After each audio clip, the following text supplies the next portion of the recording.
Let me go ahead and let's get some music in here, gang. We'll get some music in here. No, AJ, I have to record it because you don't understand. I spent so much time on these stupid fucking settings. like, you hate it. All right, y'all. So we're gonna hop right into shit. Okay. Kind of posted the agenda. We're gonna start where we left off. Okay. Now the way this format is gonna go, I'm gonna just word vomit on y'all a lot, so I'm not word vomiting during session, right? So we can really get into the role play and the action and the intricacies of everything. I'm gonna tell y'all the context of a lot. Additionally, I want to put on everyone's radar now, the way we're going to run our first session back is going to be a series of moments throughout these 3 months. They can be goodbyes, they can be moments that you've had amongst each other, they can be moments with NPCs, they can be whatever, but know in the context of what I'm about to tell you. All right, so that's how we're going to run sessions. It's going to bounce around a lot, so don't focus too much on the like, well, when did this happen? When did that happen? It happened. And where it's just going to be in some order, whatever order y'all want, where we're gonna bounce around and do a bunch of different things in small little moments, little scenes. But those scenes themselves aren't gonna be fully complete, so to say. The context will be filled out between each other and the way that you guys see it. So, for example, we'll say a character goes to,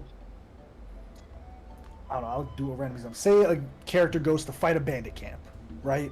As like a side quest. They clear out some bandits and help a little hamlet with a bandit problem, something very small. We probably won't run a whole bandit encounter. You guys are level 16. Using the context we already know, we'll probably run what happens in the aftermath. I'll be asking you some questions and you'll be filling in the blanks. I'll probably start off with, all right, so you stand over the bandit leader. They're defeated before you. Tell me how you ended the combat and tell me what you do now. Tell me how you got to this point. Ryan and Karina and Era will be very familiar with this format that I'm going to go with. It's going to follow a similar format of the one shot we did a couple months back, where I'm going to ask you a lot of questions. I'm going to ask you to tell us what happened. So you get to sit in the seat of a DM for a little bit and be like, all right, cool, here's what happened. Y'all are smart. Y'all know what your characters can and can't do, and y'all know the scope of what you guys can and can't do at this level. I trust y'all. We're going to make it happen. So, we do a bit quick housekeeping all around as we start the final stretch of this campaign. As our downtime starts, you all have just returned from the fire plane. Val Fumenos is officially back as ruler of the fire plane, and Cadmus is his brass warden, kind of his right-hand man in the elemental plane of fire and the brass city. Zarek has officially brought in Rand Greets, the third prince of the earth plane, and Ardian has officially brought in Sylph, the fourth princess of the airplane. Sorry, I said Earth for Zarek and Air for Ardian. That leaves that leaves Undyne, the first queen, right? The leader of the elemental plane of water. Now, we never really actually explained the why are we trying to get these elemental lords on our side? Why are we trying to get these primordial, godlike, powerful titans on the side of the Guardians? The Luminous Guardians hope that with the power of the primordial titans, creatures whose power rival the archgods, they can bind Eos's physical coil long enough to seal him within a capable vessel, in this instance Zarek. As it is right now, a binding ritual will fail based on Eos's strength. It's not enough to just do the binding ritual. That also ties into your role as the remains in all of this. We know that we previously had Aurum as part of the Luminous Guardians. Aurum's role was to weaken Eos's corporeal form. There's a 5-step plan that we're going to jump into in a bit later. But I'll tell you the state of the world as we left it following Eos's address. The floating city of Sigorin casts a shadow over the entire country of Xerix, that whole southern hemisphere. Not only that, but small hamlets that are situated below the floating city are now decimated. Small embodiments of the Eternal, like the one that you all fought in Sigorin, are falling from the city and infecting some of the countryside. The various powers that be, other adventurers, high-ranking people in the world, They hold them off as they can, but more and more are coming and infecting the country of Zarx. It's not rapid by any means, but it's getting faster with every passing week. The World Council has dubbed these small EOS embodiments moats. Speaking of the World Council, I never really got a chance to go into that, so I'm going to give you the kind of a big rundown. And this, again, has all occurred in the 3 months. Anyone feel free to stop me at any time and ask me any questions. Don't feel like you have to wait until the end to compile all your thoughts. Stop me whenever. I have my format. The World Council is essentially the United Nations of Premia. It consists of the Eusmician Queen, the Dwarven Citadel's leader, the Crucible is what their title is, the Emperor of the Zavaldan Empire, the Emperor of the Republic of Shilao, the Emperor, although the Republic is a republic, those of you on Wednesday would know that it is led by an Empress or an Emperor that acts as the, what's the word I'm looking for? The foreign diplomacy, the liaison for the World Council. The High Weaver of Zarx, which is essentially the role set for one of the most powerful arcane minds of the world, and then the Grand Chief of Fragaria. There are 6 leaders. I will also make a note, Sophiland does not have an official leader in the World Council. Sophiland is a very unique country. We don't get a chance to get into it this campaign, but probably, maybe, next campaign, or Wednesday, we'll see. But Sophiland is unique. It doesn't have an organized government. Now, the World Council regulates much of the various guilds and governments throughout funding and operating as its own entity to give checks and balances. Had we gone a political campaign, we would have dealt a lot more with that and that aspect of things. They have their own island. It's dictated on the world map. That island is called Haven. It's where the headquarters of massive international guilds are located. Zarek, Artigan, and now Vaxilin, as part of the Luminous Guardians, have entreated with the ward leaders and convinced them to lend their aid to Zarx and the Guardians. The World Council has promised a portion of their military might each to aid in the final assault against Sigor. Their aim is to hold off the moats so as to carve a path directly to the Citadel of the Weaver, where Eos resides. Everything was laid bare for the World Council, the truth and everything about it. To put some context as to why mortaldom might be needed to fight this war, Sigorn was a city of about 130,000 inhabitants. Nearly all of those inhabitants, man, woman, child, children, elderly, and anything in between, are now moats of Eos. It did not discriminate. There weren't tiny moats, there weren't larger moats, there weren't old moats. They all just became like carbon copies of each other. In a city of 130,000 inhabitants that can infect every single person, yeah, Guardians are going to need all the help they can get. But what that means is the history of the Guardians was documented officially for the first time.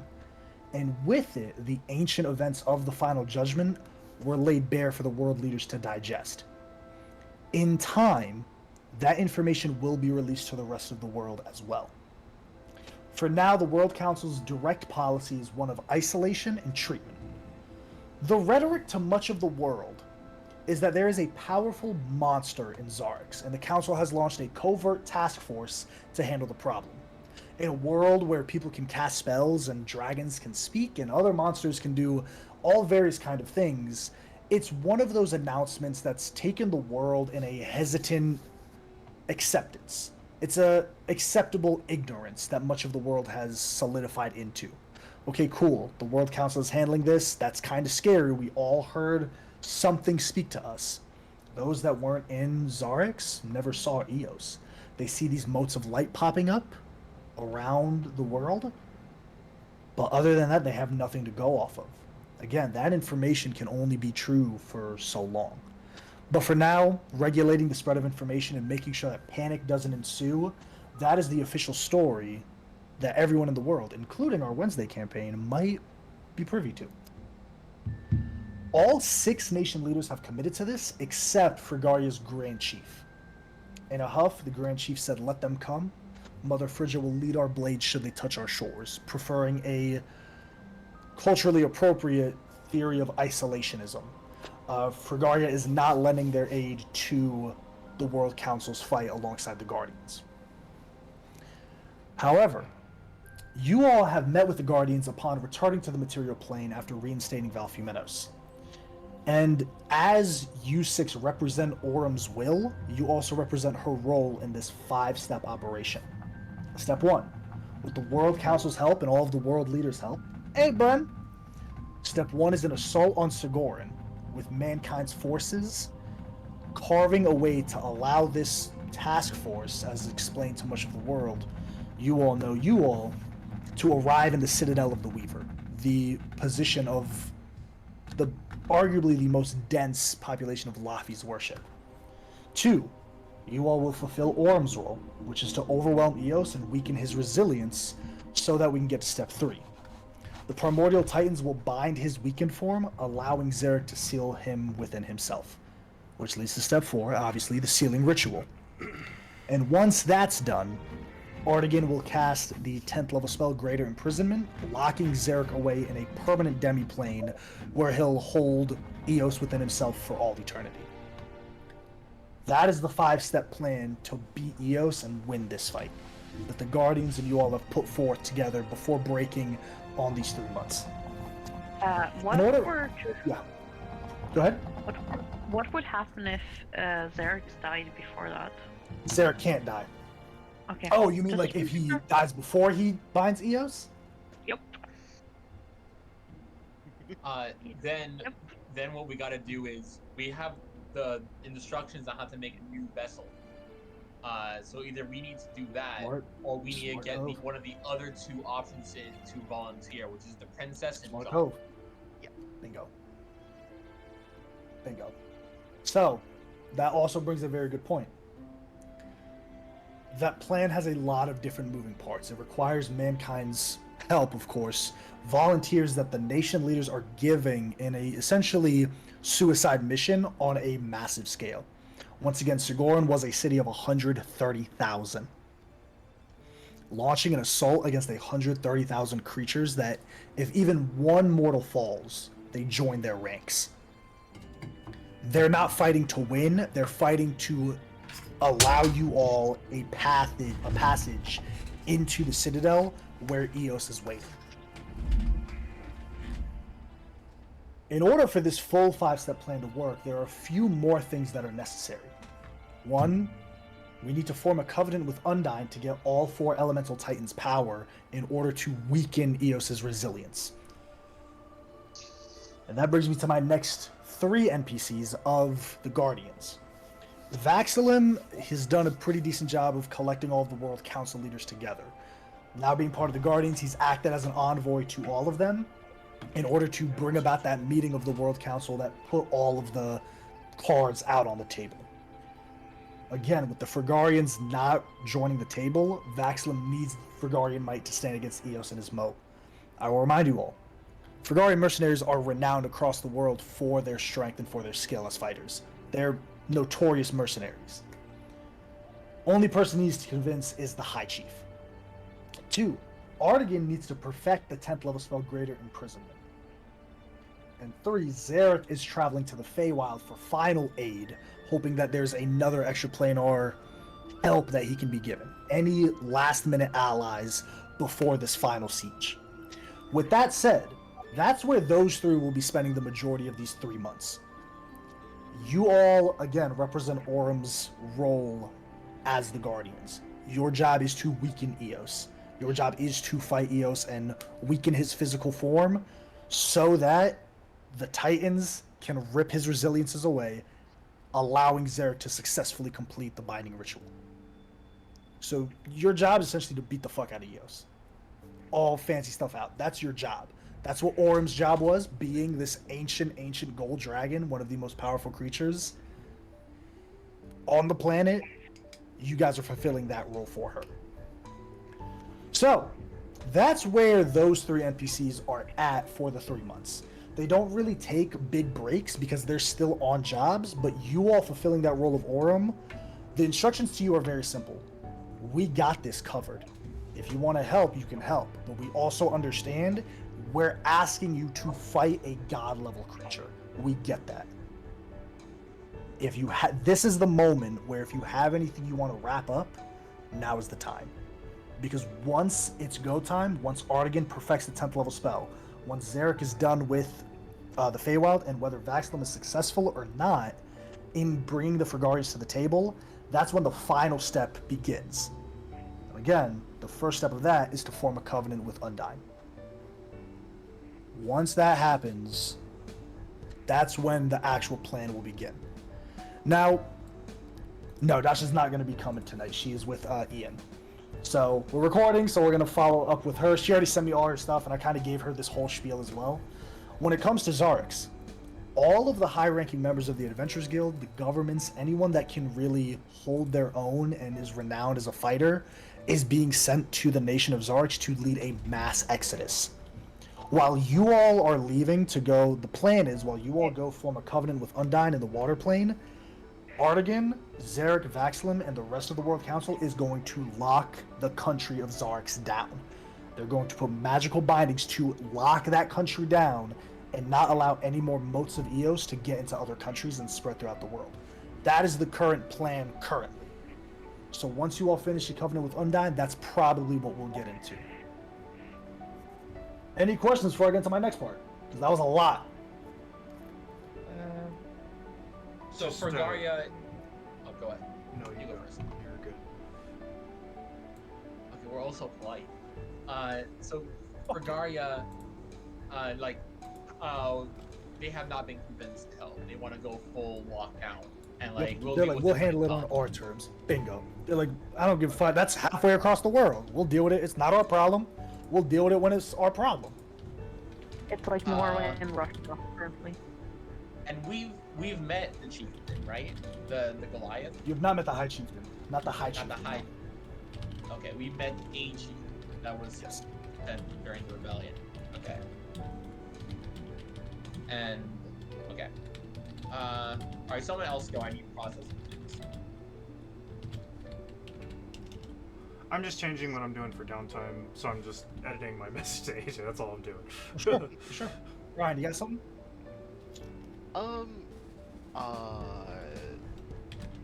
No, that's all pretty, like, that'll make sense. You said that the World Council, the leaders, they've been given, like, this is what's really happening. Yes. But, The like, World the Council was soldiers- clued in on the Luminous Guardians and the final judgment, the truth of everything. That's like information that you six, the Guardians, including Vaxlum now, Aurum when she died, Tenebrae, so that whole group, like that secret organization, and now the World Council leaders. That's it. That's like a less than 1% of the population type information. Oh yeah, like 0.04. Yeah. something. When 50, 60 years? Probably not. But for now, the whole policy is shut the fuck up, let's handle this, and then we can tell the people what happened. If there's a world left to talk about, cool. For now, we don't need to start mass hysteria and panic. A man in the sky, just talk to the entire world. Let's do damage control. So, what the public basically knows is that there is a very dangerous creature here, and What the rest of the world knows. There's a very dangerous creature in Zarex. They're leading a exodus out of Zarex, and they're locking the country down. That much has been explained to the world. What have they told to the soldiers? What do the soldiers think they're fighting? What do they think these modes are? The soldiers, once they're kind of conscripted into this army, motes have been spotted in Zarex. So they know that, like, okay, it's Eos, it looks like this. They're fighting this very dangerous creature that can replicate itself and turn. They've been explained essentially the mechanical aspect of it. Okay, if it kills you, you turn into it. So be careful. They haven't been explained that it's a god-like creature. They haven't been explained that it's responsible for the final judgment or anything like that. All they know is this is a monster. We understand this is a suicide mission because it is a very dangerous monster. Okay. AJ, Yes. is it possible to shift the narrative of the press and that's going towards about this? What you got? Because I would like to change the narrative a little bit and make it stand up for humanity's last hope and stuff like that, so it's a little bit more motivating to fight. That's the thing. They don't want to explain that it is Okay. humanity's last Okay. hope, because if they do, that's going to cause the farmers of the Hysteria. world Panic. hysteria and Yeah. panic. Like, Yeah. oh my god, now we need to be fucking the purge because we're all going to die and the world is ending. Yeah. That's what they're trying to Yeah, avoid. okay. Yeah, it's Yeah. gonna But- be but like riot can I- village, like Can you make it a little bit more heroic though? Like, Sure, I mean, absolutely. It's a Yeah, monster yeah, that's yeah. defeating Zarix. Like, it's a monster Yeah. that's so strong they need to lock the country down. That's why these 100,000 warriors are ready to die, Okay. because they know, cool, we're going to But, save a country. okay, but let me rephrase this. To make it more appealing for Fragarians, like, are you brave enough to stand Fragarians against don't care. the evil that's... Yeah, sorry, okay. Good idea. They do not care. They are locked in to the point where Vaxlim's like, I need to go and I need to entreat with them as someone who went through the trials and go through that and kind of do that whole thing. They do not care. It was said the same thing, and if y'all decide to be there, then absolutely it makes full sense why you wouldn't be like, oh, I thought Fragarians were strong. They do not care at all. There's no ego in them. The High Chieftain said, let them come. We'll handle it on my end. Y'all can have fun fighting it. We're going to fight it on our turf when they hit our shores. Until they hit our shores, it's not a problem to us. which that's a mindset. Trying to keep your country alive, that's one way to do it, for sure. I think like one thing that would be done is just what we know of the modes, let the warriors know, like don't even try doing cantrips for like level 3 and lower spells. Not gonna work. Like, and like you gotta kill them in one hit, otherwise it's gonna heal. Like, For sure. basically, like this is what they're about. Bingo. Do we know if the modes have any other resistances? Like, are they immune to radiant damage? Not that we discovered. Okay. But it's not like we're conducting research to fight one. Unless that's something that you want to do on your downtime. Ooh, how evil wizard do I want to go? I must capture the mode. And it's all great until it leaves the cage and Now. infects the world. You've got him like in the, I don't know if you've seen the Wonka trailer. Yeah, yet, but yeah. the lumber in the. Yep. Anyone else? Because this is gonna be the first step. We're doing a bunch of, what the world looks like, and then we're gonna go into downtime and setting the stage for the final arc. Anyone else for anything about like the world, what it looks like, what's going on with the World Council? Very good ideas, Karina. I love it. I picked on your tone when you said it. I was like, there's something going on there. I'm analytical. I'm in my green mode right now. I'm just going over Yeah. all of my notes. Yeah, but I'm I'll just make it thinking. look pretty and heroic. I got my heroic playlist. I got my heroic playlist for y'all. I guess I got you. all. I have something to ask, actually. Yeah. Do they have a contingency should the seal break before we're ready to do what we need to do? Like, if EOS just decides I'm doing what I want today, like...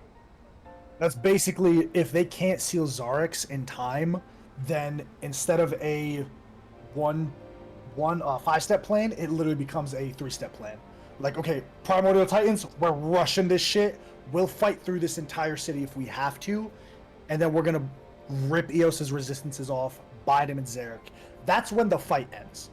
It's really a 4-step plan, but once Eos is binded into Zarek, that 5th step is Artigan locking him away. But the fight ends once Eos is sealed into a vessel, and then that's it. Okay. Go ahead, Karina, and then we'll go to Era. I am very curious what the church and the gods' highest chosen ones are doing. You gotta remember, they don't know. You know what I mean? They're not informed. Like, this isn't a fight that the gods can help. They're trapped behind the divine shale. Yeah, that's true. This is a fight that mortality is fighting. I'm meaning the chosen ones for like level 20 clerics and stuff like that. For sure, they're either part of that group that's ushering people away from Zarx, but also, in the story that we're telling, you guys are among those top people. You know what I mean? That's how this campaign has, whether you like it or not, y'all, the items y'all have, the influence you guys have is pronounced. Like at this point, whether you want it to be or not, you guys are heroes of the realm, of the world. So there's not really going to be a lot of people that, like, typically there are those NPCs that early game where it's like, damn, this motherfucker could kick our ass. There's not going to be a lot of NPCs like that anymore. You're friends with all of them that could do that. You know? I'm just making sure. Whew, thank goodness. And at this point, a lot of them will be like, it'll take more effort than it's worth to go kick your ass because they're gonna do some damage. Like we gotta always separate like the level of mechanically and then the story. You know? Yeah. Have we heard anything more from Artorias, Yana, and Ulissa? In terms of what? Because Artorias and Yana were the first to sign up. They were kind of out in the, you know, we got. They're gung ho. Artorias. 100%. They're gung ho. They're like, yes, we saw this thing. We know what it's like. You have our forces. Eusmis was the first one advocating for the rest of the nations to come in. Like, yes, we know what this shit is like. Please. What is Pyra and the Duchess doing? So, the Duchess is kind of a Duchess of a city, so she doesn't really have that grand influence in the grand scheme of things. Pyrrha is also the Queen of Auroch and Rodinda, but she's still below Yana. So Yana is the one that deals with foreign diplomacy. Pyrrha is like, okay, Rodinda. So that's the structure of the government in Eusmis. But essentially, Yana's conscripting a X amount of warriors from each of the four kingdoms and putting that towards this worldly army to fight against Sigorin. You might have already gone over this, but is Yana the one who sits on the council, or does she have somebody who sits on the council? Yana sits on the council. Yana sits on the council. They all have representatives and liaisons, but this was like, okay, DEFCON 3, everybody here! Like, even if the Fragarians didn't agree with it, they showed up. Like, it was that important. Like, bingo. It was like, it was literally like the Emperor coming out of like the shadows, the Archmage of Laffy's Academy, everyone being like, yo, I don't give a fuck what you got going on. We need to talk. You just gotta hear us out for an hour, please. And also, everyone heard Eos speak. Everyone know that, okay, we have 1 year? We got 1 year. Okay, cool. I will also say, speaking of that contingency, going back to Eos's address, on the 24th day of Blossom Tide, which is the 4th month, Eos did say, I give you the 5th month, he said, I give you 1 year to handle your shit. You got 1 year before I do what I need to do. So he gave humanity a time clock. Whether he sticks true to his word, that's on you to decide based on your interactions with him. I feel like when he said 1 year, at least from my perspective, that's until he himself gets involved. Until then, it's just going to be the modes. That's at least how Cove interpreted it. It's just gonna be the moats and the horsemen, and he's just watching. Who knows, man? Who knows? Yeah. Brandon, you got anything? You're being quiet. Just checking on you, brother. Bran! I've been muted the whole time. Okay, that checks out. Because I was like, Brent's kind of quiet, so I feel like if he's talking, we're just talking over him. I don't want him to feel like, okay. No. Do you have anything, brother? I'm following along. I don't really think I have anything. No. Cool. The question I had before. To keep you up, real quick, Arrow. So sorry, pocket that. To keep you up to date, Bren. The way we're gonna run our first session back is gonna be a series of scenes. Now they're not gonna be full complete scenes. So I'll give you an example. If you guys go fight a bandit camp. We're not going to run you finding the bandit camp and then fighting. We're going to be, okay, you're level 16 adventurers. You won.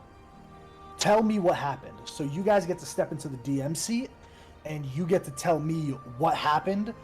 Where did you go? What was the outcome? Y'all are smart. Y'all know what's in the scope of your characters and what's the scope of this campaign. So y'all get to really tell me. I'm going to ask you to tell us a story. Tell us what happened. And we'll run scenes like that, either at the climax or really the biggest portions of what you're trying to get in these 3 months. Cool.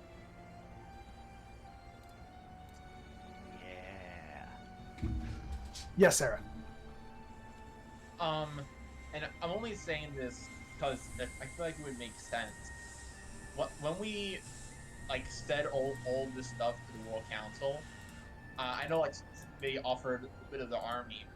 Did they offer anything else for assistance and like knowledge or whatever? Because this feels like they would give something. Any knowledge? Y'all have the most knowledge about the situation. This was hidden information that, again, less than 1% of the world knew. Or are you asking They don't for have. spells? Yeah. No, I'm not asking. What are you asking for? No, I'm not asking for. What knowledge are you asking for? I guess. Well, if we said all of them, we would mention that there is only specific things that can hurt Eos. Mm-hmm. Would they give knowledge of like, hey, there's a legend of a sword over here, like? Ultima Fragments. That's actually what it's part of the agenda to get into as part of this before we get into downtime stuff. Okay, then I'm Any other questions? Anything else?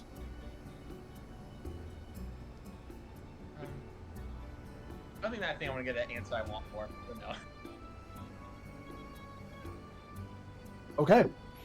Good point. I will get into you all specifically. Right, this is where we're going to jump into your all's downtime and specific things that you guys are going for or getting into. We're going to go top. We'll go bottom to top, actually. We'll do that. We'll switch it up a bit. I will also remind you, you need to be attuned to an Ultima Fragment to damage Eos. And your job is to fuck Eos up. Like, all like, pretty shit. Your job is to run the ones with Eos, weaken his physical form so the Titans can make sure that the sealing ritual works.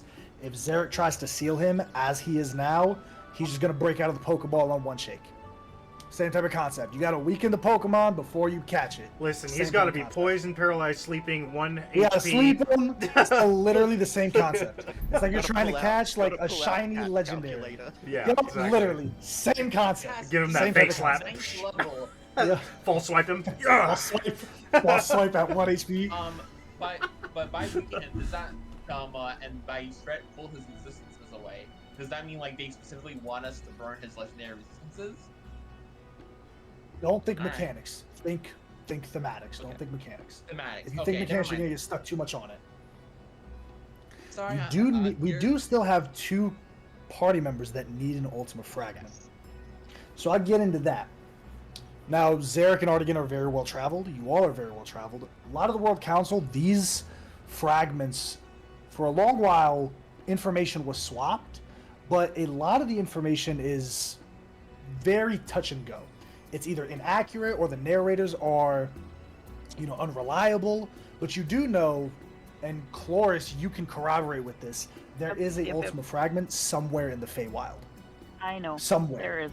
Part of the reason why Zarek is going there is to find that Ultima Fragment for you all. Zarek has an Ultima Fragment. Artigan has an Ultima Fragment. 4 of you all do. I'm going with him. There are a couple stories, but I'll be honest. Let me pull up my Google Docs of all of my fragments. We missed. Do we There- know anything there's about two- the fragment two- that Artigan has? They're two. We You can ask. know that we know that Go ahead, Cloris. fragment has the ability to Ah. find other fragments because we saw him do that, and it's specifically his mom. We've gone past 2 of them in previous dungeons. Mm-hmm. Yep. Malefic Arm. You went past Malefic Arm. So you went past one Yeah, yeah. Ultima Fragment and 1 Malefic Arm. Yes. Yeah. Which are also viable. Malefic Arms are also viable. I will let you know they're very strong. They're a bit stronger than Ultima Fragments, but they're all cursed. They are They are helpful. all cursed. They are helpful when the negatives come when the campaign ends. Exactly, The right? negatives are Wednesdays probably. Them fucking one off Oh, afterwards. oh. Wow. Friend. It's Thanks, like friend. why is Kurt a dragon now? What happened? So It's not much of a there's curse. 1, A 2, dragon 3, wearing a red 4. dragon mask. That's scary. That means he Five, heals with fire damage. six. It's just a dragon with vitiligo. There are 14 Ultima Fragments. Of those 14, you all have found every single one on the material plane. There are no more on the material plane. Every single one that you could have been found was either worn by a hero or worn by a chosen, in the example of the Sword of Ao. Every single one. When you think about Agni and Rudra, that was worn by a hero. It was a weapon that was wielded by a hero. Yuri's Umbrashal, a amazing thief. Marzina and So Bartholdes cool. were given to them by gods.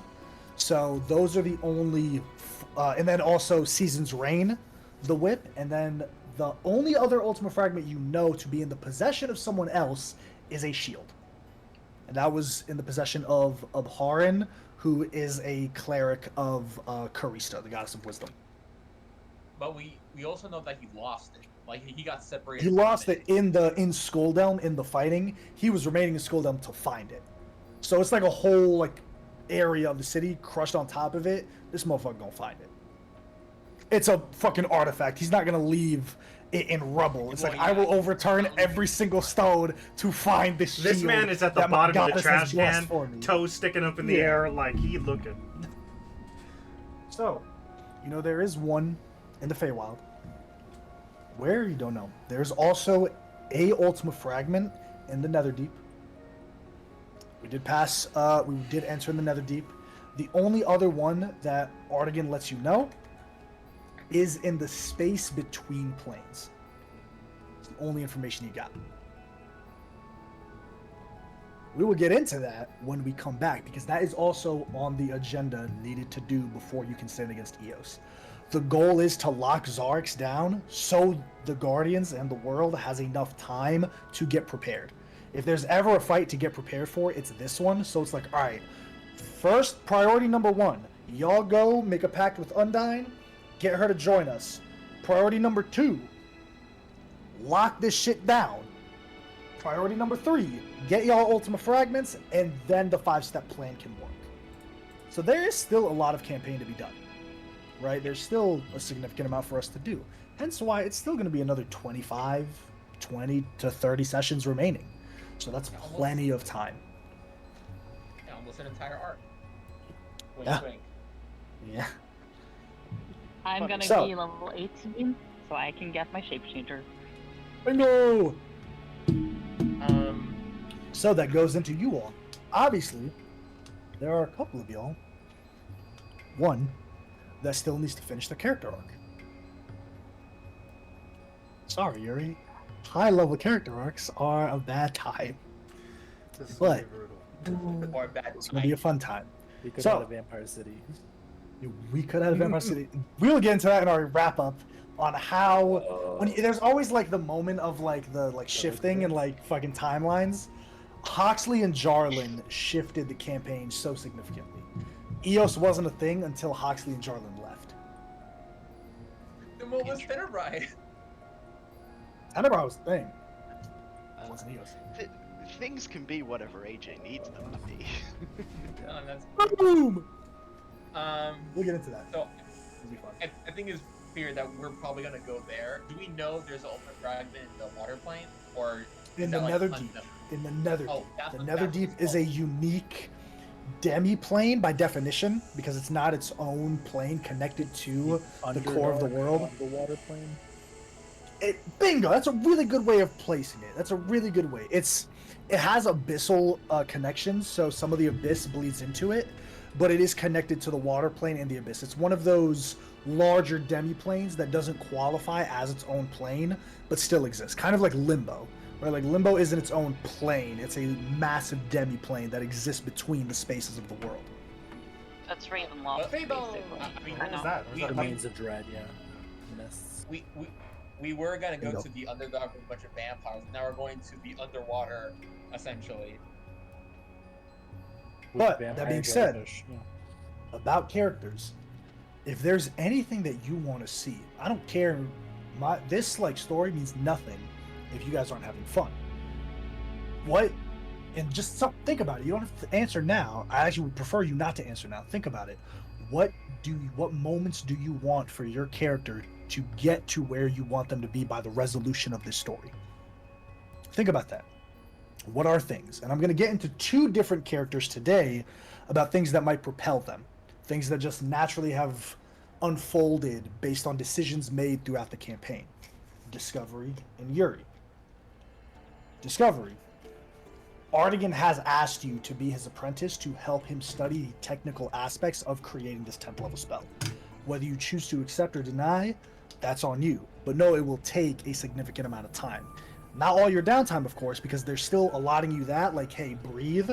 Y'all do what you need to do. Clean up any loose ends that you know of. And then the work begins. Once the work begins, Ardian has asked you to be his apprentice to help this 10th level spell. Yuri, I need you to answer honestly. Mm-hmm. In the 3 months of downtime, how much have you built up the captain's quarters? So that's the entirety of what I've written. Cool. And I can go way more into that. Cool. Mock walks into your bar. You can take that as you will. And we'll run that next session as one of our scenes. Awesome. Seeing the bar there, he walks into it. And there's a He scene knew that we're about gonna it? run. He didn't know about you, it's just a new bar on the street. Yeah. Walks in. Because I got a lot of stuff in regards to that. But have those to are the answer two the moments that I had. You don't have to answer. That's just something to think about. That's what he has asked you to do. That's just something to think about in your downtime. Next portion of this is going to be all. I've talked a lot. What I'm gonna do is I'm gonna go pee.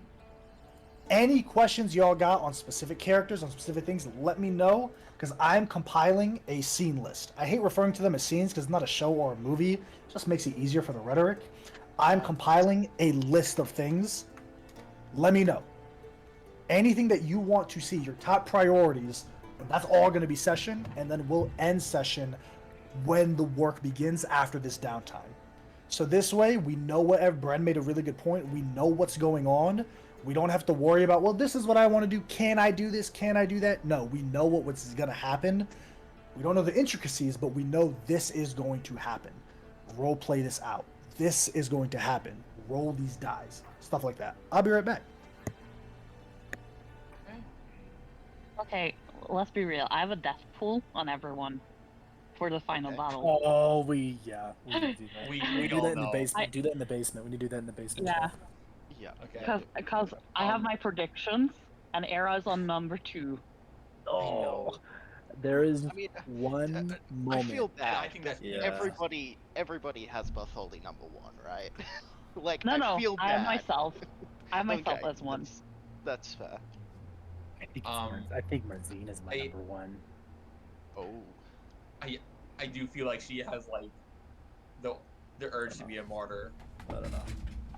So we'll have to see But how I that have goes. one I know I've said it before. I have one very specific moment I want to happen so bad. AJ's the only one who knows about it because Okay, of cool. how it's been set up, and it's like, oh, I want it to happen so bad, but it would destroy the entire campaign.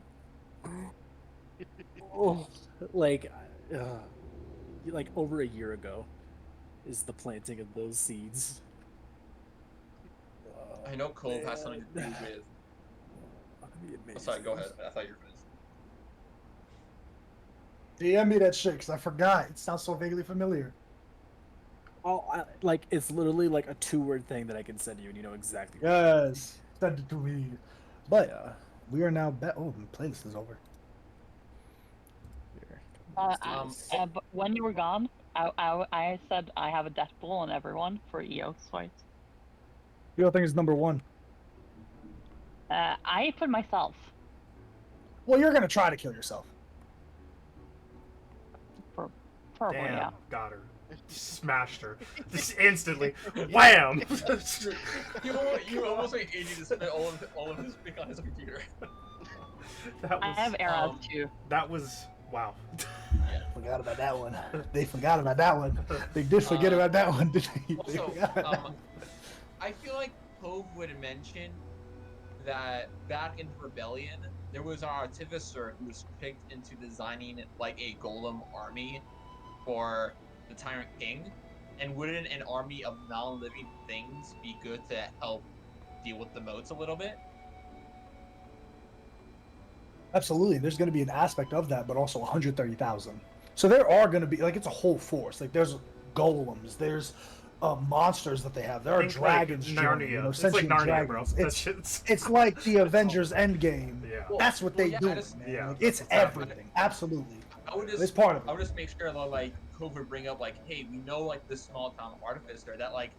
But has the for scale to armor. make 130,000 to make golems to the point where, you know, you could stand against 130,000 moats, it would take you over multiple years. A golem So takes like a Well, month to I don't make. expect it Yeah. to make the entire army, but I for sure, figured, but like there'll hey, be yeah. that's a good addition. I mean, yo, I'll be very frank. It's not just humans. Like it's not just mortals. Like hey, Danny. Like it's not just humans. It's not just like any living creature that has a lifespan. Like there are dragons. There are Yeah, I know, elementals. There are earth elementals, fire elementals, anything that can. It's literally like we are facing extinction. We are going to fight. But I'll put it to y'all now. What quote unquote scenes, other than the two that I already described? We'll start with Yuri. Anything you want. You don't have to say it if you don't want to. You can always be like, I'll DM you, skip me. This is different than just what we're doing with our downtime. Bingo. Bingo. Because you can do things and you can get a mechanical benefit or like items or whatever, or, you know, thematic benefits, but these are scenes that you specifically want to run with each other or NPCs or something like that. Now, while we're all here, we can say, hey, Cove, I want to run this with you. This is what Yuri would do with Cove. You see what I'm saying? Yeah. Off the top of my head, I don't think there's anything inter-party scale in terms of scenes. You got it. Anything else? I'll DM you is an acceptable answer. Well, I mean, everyone knows I want to figure out what Alara's deal was. For sure. Oh, I will also mention, don't get alarmed. This is just me saying to everybody, the Eventide has not returned yet in these 3 months. The Eventide's trip took a bit longer. Exactly. It took a bit longer than expected. They were supposed to probably arrive like towards the end of the second month. But, and I'll just say it for everyone, Yuri, you know, man, like getting delayed by a month, that's normal. Like you're good. We have sending spells. That's not something that we need to... It's an issue when it's like, okay, you're 4 months late, you're 3 months late, now we have a problem. Yeah. And there's also a teleportation circle that's on the in the boat. On the we boat. Need to, like, hey, you guys alive? Yeah. Yep. Cool. But you were told the situation. They're doing a job. They're not doing a particularly dangerous job. They're doing like a kind of investigation after that job, but it's not particularly dangerous. So they seem like if you even gave the order, if it's dangerous, turn around.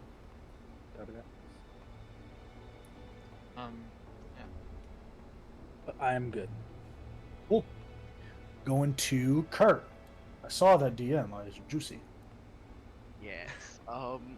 The anything that I have is just stuff I DM with you. The only like inter party stuff was with Mare, but she's not here. So For sure. Okay. So yeah. You can just organize those DMs so it can be specific. Like, I want to do this because that's a lot, and that's everyone. I appreciate all of like the paragraphs you send me. Please send those, because even though like we probably won't have time to do every single thing, it's good to know because there are off session things that I can message you about and be like, cool, this is what you get from here. This is what you get from there. This is what this happens. Yada yada yada. Just because we're not running it doesn't mean it doesn't happen. All right. Cove. I think one I kind of want to run that. I'll mention that later. I'll think if I want to do that. I do know Cove wants to have a moment with Bart and a moment with Kurt for very different reasons. Okay. And there's going to be a moment where Cove visits both Maliki's grave and then Duna's and Meiji's graves. I want to go there with you. Can we have our moment there? Sure. Bet. Let's see. Write that down, write that down, write that down. Oh, no, we stopped. That's what I'm doing. That's what I'm doing. All right. And I don't want to ask for like a ton of stuff, but something to talk to Kurt Bartholdi, and I do think Cove's gonna talk to Marzina, but I think it's gonna be like near the end of the 3 months. Okay. Like wow, like all right, now we're about to like get some shit going. Because my plan is to run all of them per character. So it's like, all right, cool. I'm writing them in order. So it's Yuri, Kurt, Cove, Chloris, Bar. Like in that order. That's how I'm running them. Okay. So it's like, all right, Yuri, all your shit. Kurt, all your shit. Cove, all your shit. Chloris, all your shit. And then I'll come back around at the end of it to make sure if there's anything else.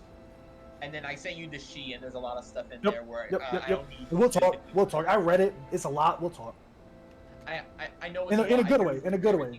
In a good way. All right, going on to Clovis. Going on to Clovis. Oh, sorry. Interpersonal, like in-party stuff, right? That's what we're doing now. Anything, any scene that you want to see, like specific like moment that you want to run, and it doesn't have to be long. Some of these are going to be like 10 minutes, 20 minutes, you know, if that. All right. I think I would really like to have a moment with Nemea, the daughter of the River King. Mm-hmm. Yeah, that's at Laffy's Academy. Sweet. Yeah. And then I probably want like a 5-second conversation with Kurt. Right. And a bar night with Yuri. And I'm gonna hang with Bartoli's family. Okay. That's right. Anything else? For now, I guess at the end I want to go with Zerix, but that's at the very end, I think, right? He's spending most of his time in the Feywild, so you can just pop in there and be like, "Yo, I'm here now." Okay. So he's spending most of his time, because I wanna talk to Amasuchi Kage. Okay. Yeah. All right. Body boy. Okay, so this offer will be extended to everyone in the remains. That Bart is going to head home for like a short interim, not long, just like a couple days, if that. If it's even received well, it might go, and then it's over quick. Yep. Yeah. So if y'all want to come with that, that's cool. If you want to go on the round 2 trip, if there is one, that's also fine. Whatever. If you don't want to go at all, hey, no feelings hurt. Just telling everybody. That's an extension to everybody. That's a scene I'm gonna ask for. We'll also say, for the sake of it, sorry to cut you off, but in order to get all these places, Cove has to teleport.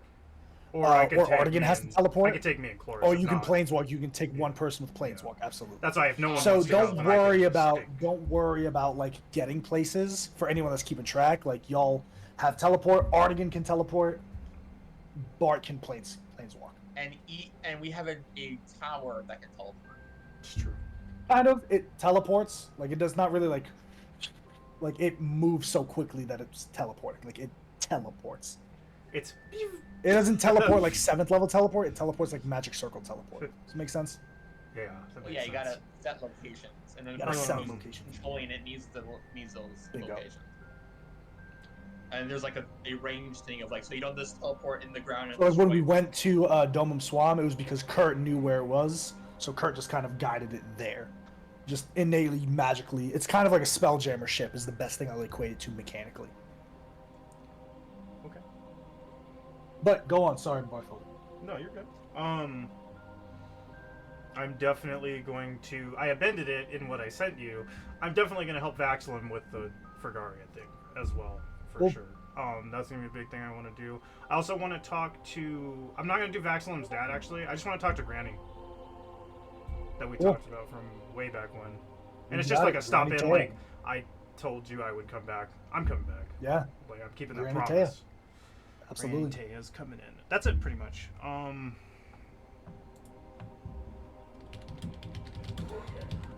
All right.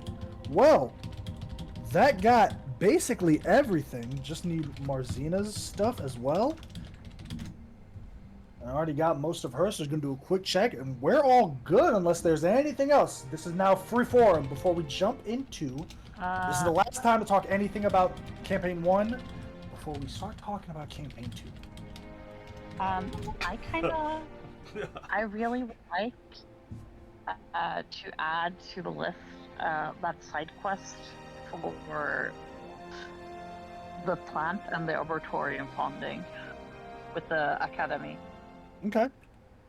Yeah. That's kind of one of those things. Like, do you want to run that? Because that's one of those things that just kind of I don't want to happens run on it. the stage. I just want. That's what I'm saying. Yeah. Okay, good. And I'll But be I meeting do- with each of you like through DMs about specific things, but I'm talking about like scenes. Gotcha. Just making sure. Yeah.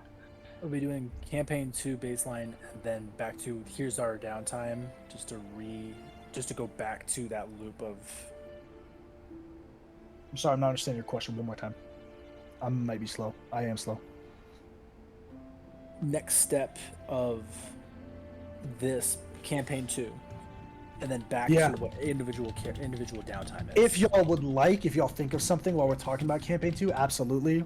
Again, I don't want to like end this forum without everyone feeling like, all right, cool, I said everything I wanted to, Yeah. or I know what to go with. Absolutely. Yeah, I just didn't, For I didn't know if now, it was going to be people going over, here's my downtime right now, Yeah. and then later. So that's next week will be the official, here's what I've been doing for the last 3 months. bingo. Okay, got it. It'll be very quickly. We're running these scenes as well, and then I'll be narrating like, here's what happened as a result of the thing you DM'd me, even though we don't run it. You know, so I'll have the huge like splurge spread up, and that'll be the majority of the session.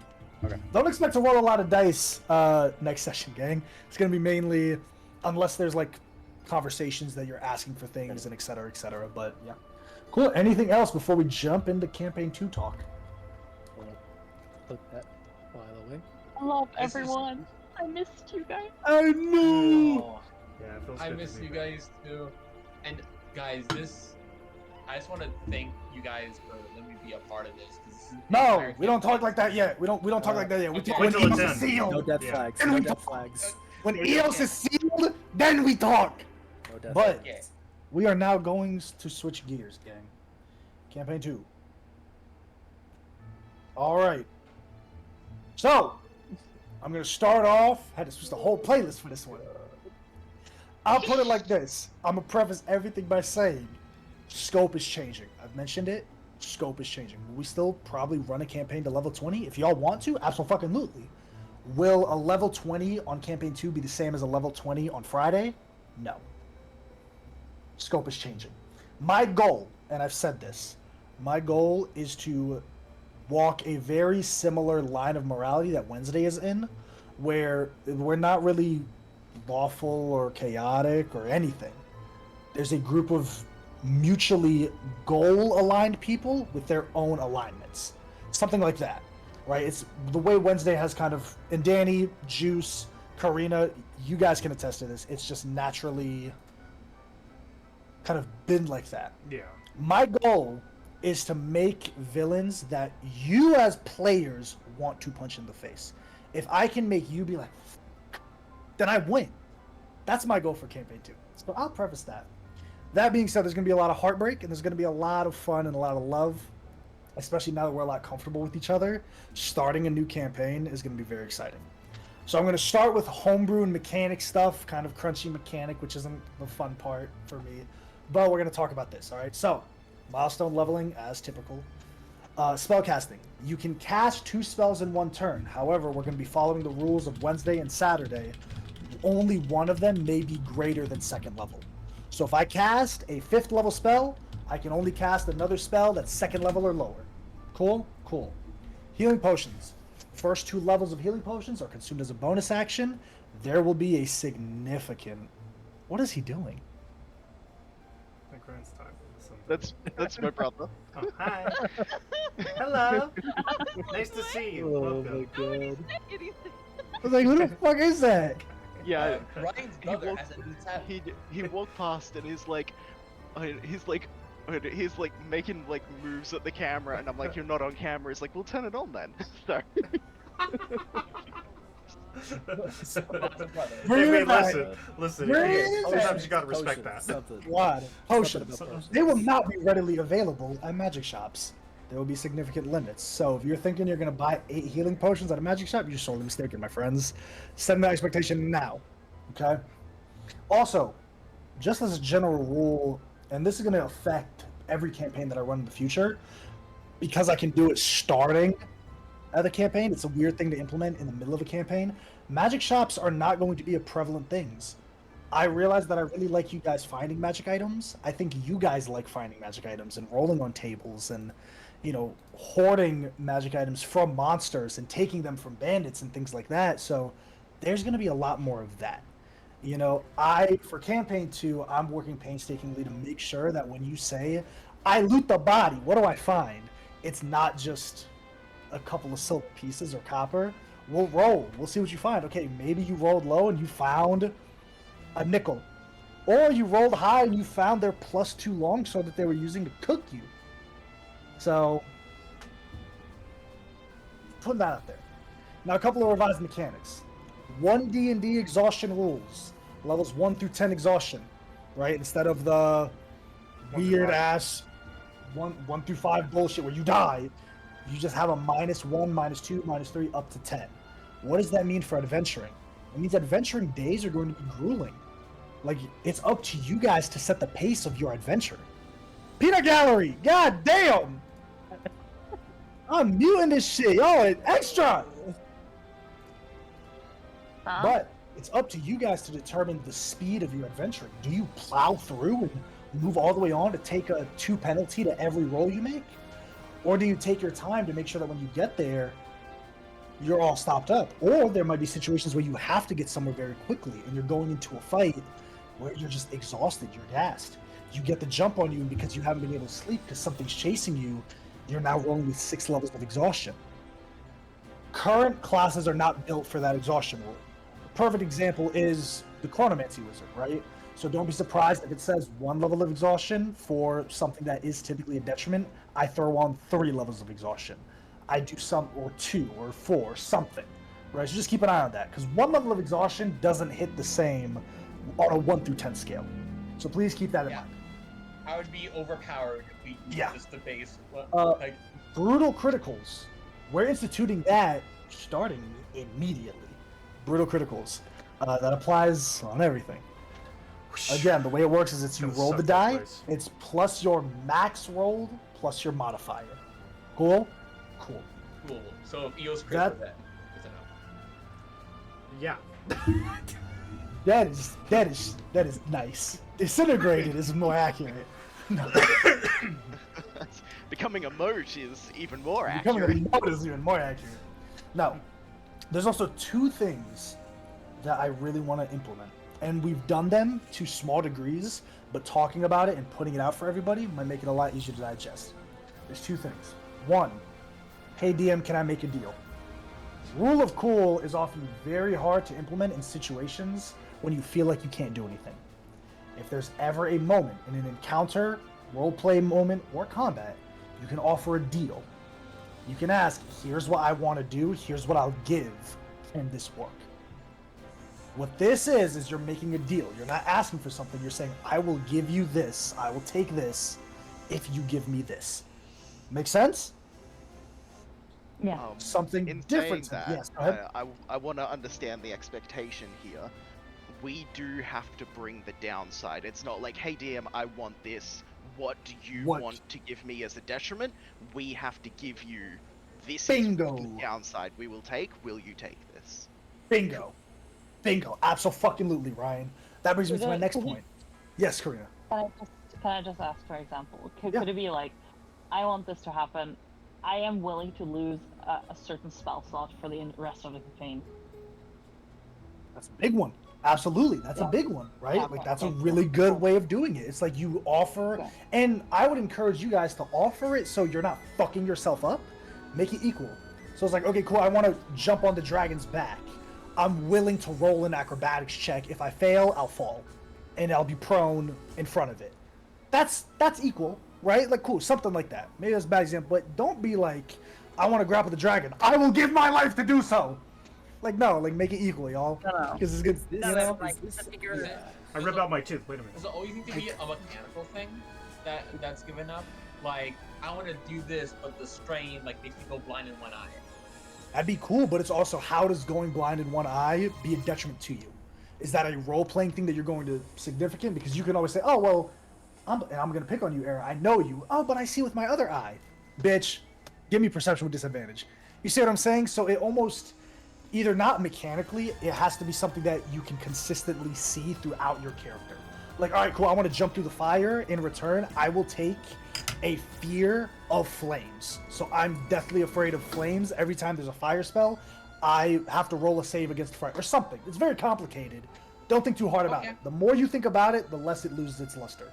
Go ahead, Brent. I know you were saying It's a something. combination of like creativity and like Yep. give and take. Go ahead, Brent. I was just trying to see like some of it was in terms of scale, because I know there are some rules in which, like, cool, we want to make our combats a little bit more creatively engaging. It's like, cool. It's like, well, if you want, like, you can run, jump on the table, jump, swing on the chandelier, and do an overhead attack on someone. Is that what you're trying to go for, or is it more of... That's just cool. That's just cool. Okay. I'm saying something that is typically outside of the scope of your character in that moment. Something that stretches mechanic. Okay. Something that stretches mechanic. If you have like an 18 dex and you're like, hey AJ, I want to fucking backflip up the wall and do something cool. Dude, do it. Like, cool. Like, you want to get up there? For sure. You have, like, you're good. You know what I mean? That's just me trying to understand scale. For sure. In terms it's of more like, intensity okay, when you're trying to... Okay. Now, that goes into my next thing of inspiration. Inspiration, I'm going to rule it like this. And I'll send you guys these rules. I'll put it in the World Anvil and post it. At any point in the game, at any point, if you have an inspiration, you can expend that inspiration to initiate a skill check toward your desired result. Again, it has to make sense. It has to be realistic. You can't be like, I want a dragon to come down and kill everything. It has to be realistic, but it can stretch the rules of the game and allow you to do things that you typically may never be able to do. This is autonomy on y'all's end. You say, AJ, I'm going to expend my inspiration. I want to initiate this skill check. What rolls do I have to make? It'll always be a 3 skill check. Always.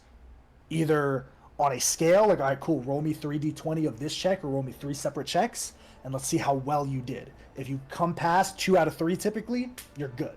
You're initiating a quick skill check to really have your heroic anime action hero moment where you break your limits, you push past, you do something that your character won't be able to do.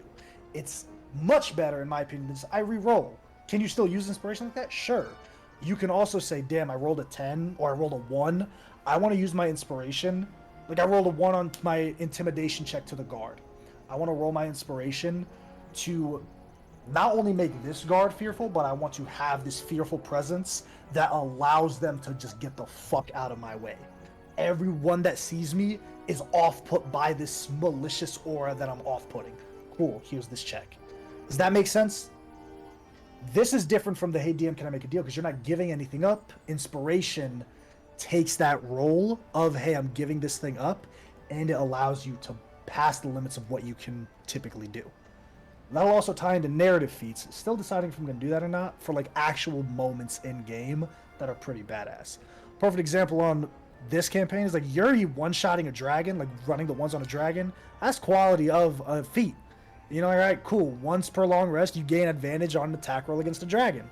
If that's something y'all want to implement, by all means, just let me know. Which brings me to my last point in this group of things. Communication. Tell me what you want. Tell me if the game shifts to something you weren't expecting, or if like, hey, I'm really craving this in D&D. Tell me. There's 6 of y'all, and there's plenty of campaign time. You want a dungeon crawl? Tell me. Hey, in the future, AJ, I want to do a dungeon crawl in the near future. You want a murder mystery plot hook? Hey, AJ, I want to do a murder mystery plot hook. Hey, I want to do something a little bit political. Cool, we'll do it. Just communicate with me, and communicate that with each other and your peers. We can make a great game just through communication. It's how we've made these great games that we're all blessed to be in. Just communicate, gang, and we'll get there. That's all I got on mechanics and anything that deals with rolling die before I jump into character creation. Any questions on anything? Questions, comments, concerns? With the added expanded things for inspiration, is that something that is going to be more resource given? Because we've had inspiration as a resource throughout this campaign, but it is uncommon. Yeah, and that's kind of the reason why it is. You know, like with this, I'm gonna say inspiration is a bit more than you know, just having like a sweet inspiration moment. It's really, I award inspiration for playing to type. Like, we're not playing to type, that's the wrong phrase, but playing to your character. Which is why when I go into character creation, I need you to fill out your ideals, flaws, bonds, etc. You play to those, you're getting inspiration. You play to your bonds, you're getting inspiration. Like, okay, cool. I do not steal. I don't care if we need to steal this thing. I don't care if it's a Vorpal sword in front of me. I'm not stealing. You get inspiration because you're playing to that ideal. Cool. That's how I'm going to award inspiration. So I'm going to create a little sheet of every character in sheets, and that's going to be up every single session. Their flaws, their bonds, their ideals, everything pulled up in just small one words. That's how you'll be awarding inspiration. The more you play to your character, the more you represent the character that you're trying to tell as per those flaws, bonds, ideals, and they can change. They don't have to be static. They can always change. Just keep me in the loop so I can make sure that I'm awarding inspiration accurately. I'm going to try to do a much better job of awarding inspiration for those things. It's hard. I started doing it on Wednesday a bit, like looking at the flaws, bonds, and inspiration. But when 4 of y'all got it and the other 2 don't, I'm like, all right, bitches, I need them. Starting a campaign's a lot easier to have them than mid-campaign, so good question. I will also say it does also come down to us a little bit, because I know we don't really use our inspiration. Once we got them, we don't use them. And so that's going to be the same if we like, if we're not using the new system, if we're not using the inspirations, then you're not going to be able to give them out. So it's going to be like that similar kind of thing. So it's on both sides. Any other questions before we get into character creation? No, I'm excited. Cool. I'm just looking at the stuff I made for Poe. We're trying to like rice and remember all of them. And exactly, right? Says, I never throw anything away. I'm like, yep. That's what I'm going to go into. That's what I'm going to go into right now. I'm going to phrase everything by saying this. Make proactive characters. Proactive characters. Characters that you don't have to be looking for something. But what is their why? What is your character's why? If you're just some guy, cool, that's great. Fine. A lot of DMs are like that. I'll be very transparent. Y'all know me by now. I'm not that DM. I like to tell a story. That's why I love this shit. I like to tell a story with my friends, and I like to see what happens. You're just some guy, I swing a sword, and I'm here. Cool. I can't riff off you. I'm not skilled enough to riff off you. I'm sorry. Give me something to eat, and I promise you, I'll give you a lot to go off of. Your background is as important, if not more important, than your class. With custom backgrounds in D&D, you can literally make anything now. You don't have to just pick any background. But backgrounds are something that we've neglected a bit. Like, oh, I have this background feature.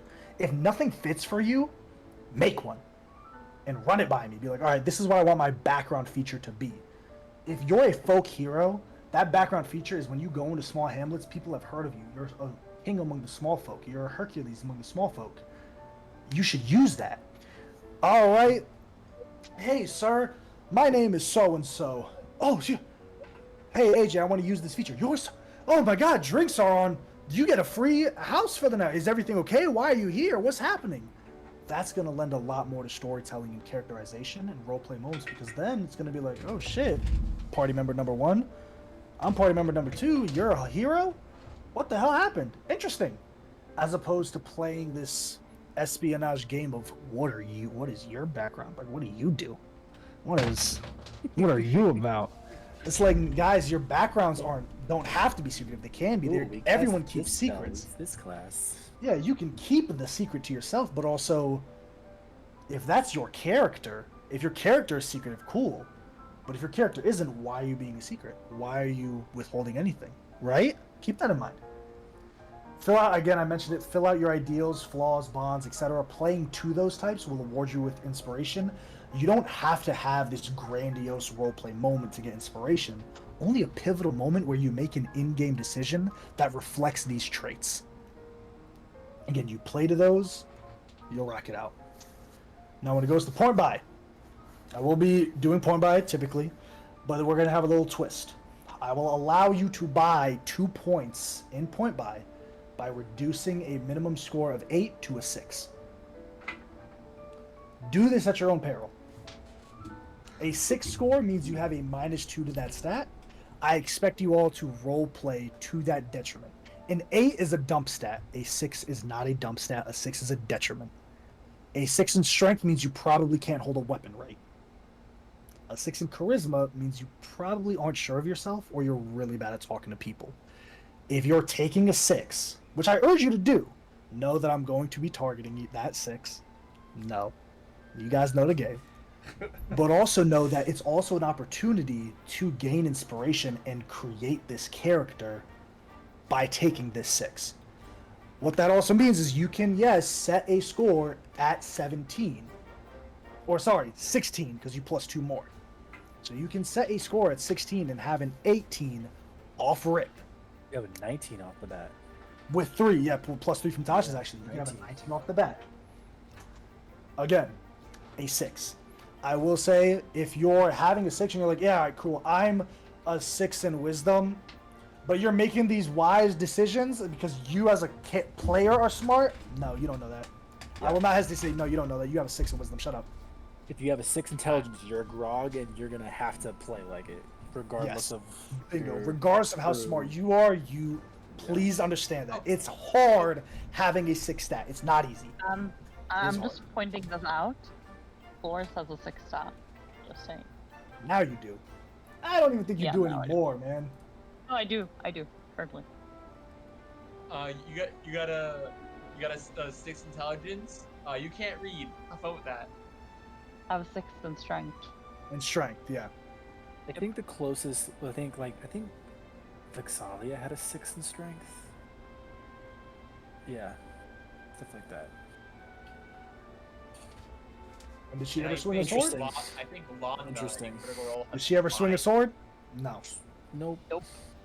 If you're a 6, you are not swinging strength-based weapons. You're not doing anything strength-based. You can be acrobatic as hell. I can outrun gymnasts. I'm more athletic than gymnasts. I'll say that. I don't know. I saw gymnasts at the hospital the other day, and they're something else. Some of them are jacked. Some of them are jacked. Something but else. I think I could outrun a gymnast. I could like one of an those freaks athletic that did speed. the rings, though. Yeah, no, you're bugging. They're freaks. That's all I got, gang. That's everything I got. What do we got, gang? Homebrew. Are you gonna be? What about homebrew? What are you asking for? Class. Homebrew classes, yeah. So I'll be honest. It's gonna be weird to do it in D&D Beyond if you're doing a homebrew class. I don't care. If you want it, just know you might not have access to your character sheet at all times. Because if we do it, we're gonna do it in Foundry, or we're gonna do it through some third-party way. What I like to do though is I like to have y'all's ACs, passive perceptions, and HPs when I'm building encounters, because level and CR is enough. I like to look at ACs. I like to look at ability scores. So as long as I have access to your character sheet and any update you do, even if it's just a quick message in a ping, Age, I updated my character sheet here. If you can put it on a shareable link, that'd be great. Please don't send me files though. Please do not. If you're gonna have a homebrew character sheet, don't send me a file, please. Yeah. My plan is to have, because I want to do a homebrew class, not even a homebrew subclass, is have, I think I sent you a DM of what it would be ages ago. Just basically a template character that could be in the party. That way I could put inventory on there. Bingo. Just custom each thing to match. And that would just be what you see, and I would have my own version. Now again, that's a lot. That's a lot on y'all. I don't care what items you have. I don't care what your spells look like. I don't care. But what I do care about is your HP, AC, and ability scores. Because when I'm especially for building homebrew monsters and building homebrew abilities that are built onto monster manual creatures, it's nice to look at those because that's how you balance the encounter. Okay, cool. I know that Ryan and I were talking about it. Cool. If I'm building this creature that's really good at strength, at making you guys have strength saving throws. Well, if the entire party sucks at strength, that's not going to be a fun fight. I'm going to steamroll you because I target all of you at one time with strength and you just lose. So that's why I like looking at ability scores so I can see, all right, cool. This about half of y'all will succeed if I build this monster. Half of y'all will fail, or 2 of y'all will fail. 4 of y'all will succeed. 1 of you will fail, and the rest of you will succeed. So I can target that one player, etc., etc. Yeah. But that's a really good system of doing it. Yeah, because D&D Beyond, you can custom set every single value on your sheet. So that was my plan. Smart. But yes, I'm all for homebrew classes. If you're doing a homebrew class, know that I'm gonna look at it with heavy scrutiny. I'm not trying to be a hard ass, but homebrew on the internet is a dark place. That is like the Darklands and Lion King. You've already read it. I know. Yeah, I got you. Yeah. But yeah, for yeah. anyone else, like just send it to me. Let me know. I will have questions and I will probably look at it. And unless it's from a verifiable source, like Bren, verifiable source, trust that fully. But if it's like something that you found on GM Binder or like DM's Guild, I'm gonna look at that with heavy scrutiny. If it's something that you found, like, okay, cool, here's this like company that does third-party D&D stuff. They made classes, they're well known. No, you got it. You fucking got it. Let me just read it and we're good. As long as I have access to the class, so I can also build cool story moments for your features. I gotta at least know what your features are gonna be, right? Are we cool with subclasses still? Like, I'm still down with homebrew subclass, absolutely. Okay. Same concept. Just let me know. Just let me know where you found it, what it is, what it do, homebrew races, etc., the whole thing. Anything else? I think I've had my fill of a homebrew race. Yeah, what band? Because, like, the Dalkins, in my mind, should be burned. Yeah, let me pull up the races. I mean, I don't really have Cynic hybrids. I don't really have Cynic hybrids in my world. I mean, y'all know Premia. Y'all been playing in Premia for 2 years. Yep. You know what I mean? I trust y'all. Yeah, and look how that turned out. So no Cynic hybrids. I trust y'all to like make like smart decisions. You know what I mean? Y'all have been in this world. Like Warforged could theoretically exist in Premia. An Autognome could theoretically exist. A Plasmoid, that'd be hard pressed. A Hadazee, maybe. Thrycreen, no. No. Gift, maybe. You know what I mean? Like, as long as you can, like, Kalistar, probably not. Shifters, yeah. Verdans and Vidalkins and Simic hybrids, probably not. If someone plays a Vidalkin, you don't have to worry about AJ, you have to worry about me. I hate Racist. them with a passion. I Racist. hate them. I just hate you. Is it because I'm a blue? That's like the No, Smurfy, no. right? It's the worst min-max crap ever. It's very racial benefit. You get a save in every Yeah. social stat. Just Very annoying. flat out. So you can have a save in every single thing at like level 3. I'm blue and You pretty. have advantage on Everyone all loves me. intelligence, wisdom, and charisma saving throws. Yeah, no. Just Busted. flat out. Oh, Like- not even like like gnomes- against gnomes magic. kinda have- Just Nope. Oh, Like, no gnomes matter have why the it red happened, cells- don't care. The rat. It's an You can Eberron. you can breathe underwater up to 1 hour. A buddy of mine bought me the Eberron source book just so I could put it in the campaign Yeah. so he could play Vidalkin. Yeah, it's mad annoying. But yeah, super down for homebrew. Just let me know. Y'all know I'm gonna homebrew, so I urge y'all to homebrew. Which also brings a good point. If y'all have like ideas for items, be like, AJ, I want this item. I don't know when I want it, but I want it. Like, don't tell me when I'm gonna get it, but I want this item. I want to be able to do this with the item. Say that. Communicate. Don't feel like, well, guys, this is a game. Like, this isn't a game that I run. This is a game that we play in. All of us. It's all a collective. So whatever y'all want, just communicate. Be like, man, I want an artifact. What do I have to do to get an artifact? Let's talk about it. We can talk. Let's have a conversation. It's gonna be grueling, but let's talk. Let's have a conversation about it. Let's go. Have those conversations with me.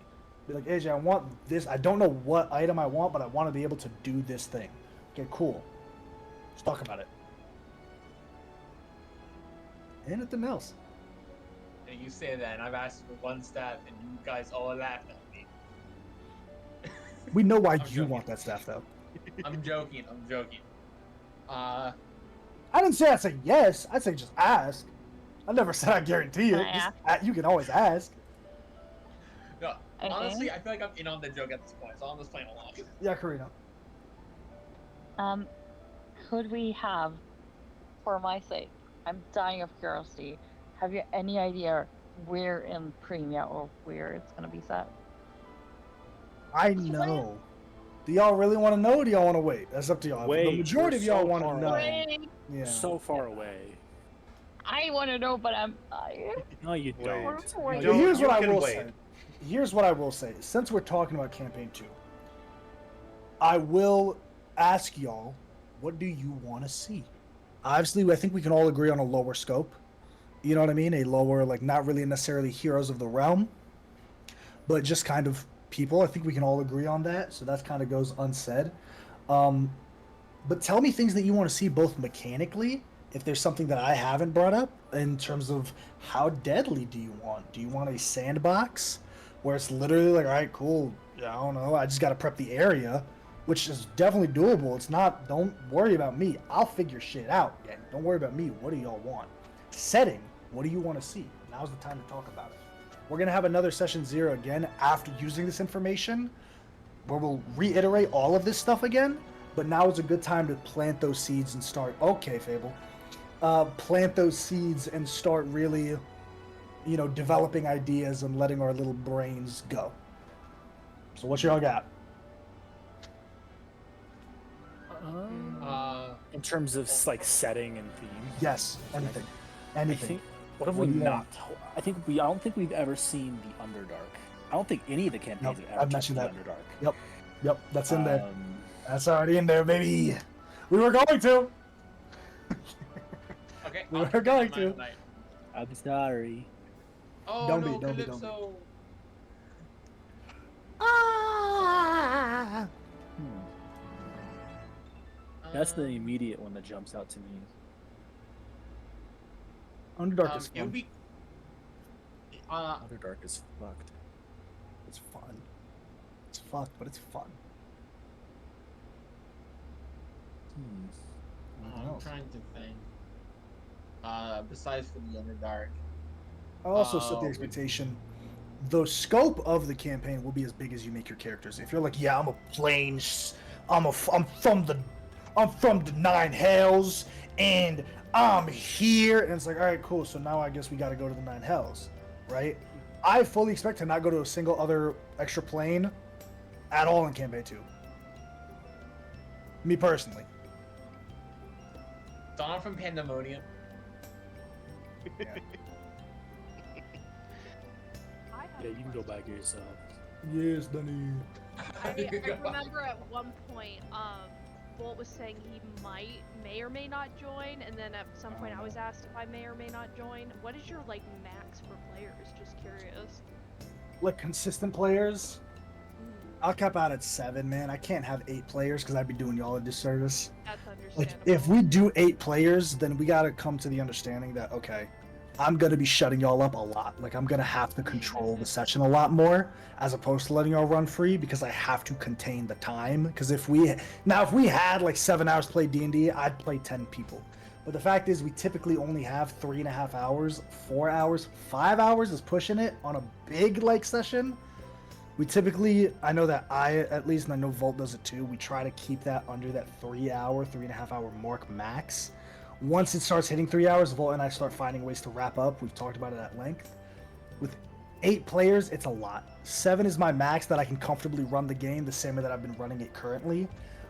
That's not to say, though, that I won't have consistent drop-ins and drop-outs for more than one session. So it's like, cool, we're going to have 8 people for this little arc. Cool, we might have 9 people for this little arc. Now we're going to drop down. We might have 5 people for this little arc. So things like that, I'm very much open to if that's something that y'all want to see. But I'll probably cap out at 7 max. And that'd only be if everyone's on board. If even one person of this 6 group on Friday's like, nah, I don't want to do 7, they got it. Y'all got it. Totally understandable. I was just curious. For sure, good question. Anything else, If it again? helps, Danny, I really do want to play with you. So if you can join, come on board. At least from Are me. you the only who hasn't played together at all? Is it just you two? I believe so. I have Wow. Yeah. not played. I have not played Sam with and Era. Danny, Bolt, and Sam. I have not been in a game with those people Yep. besides for Right. Yep. because I'm only in this game. That's fair. So there's 3 people I want to play with. Sam also Technically, I hasn't played with. Go ahead.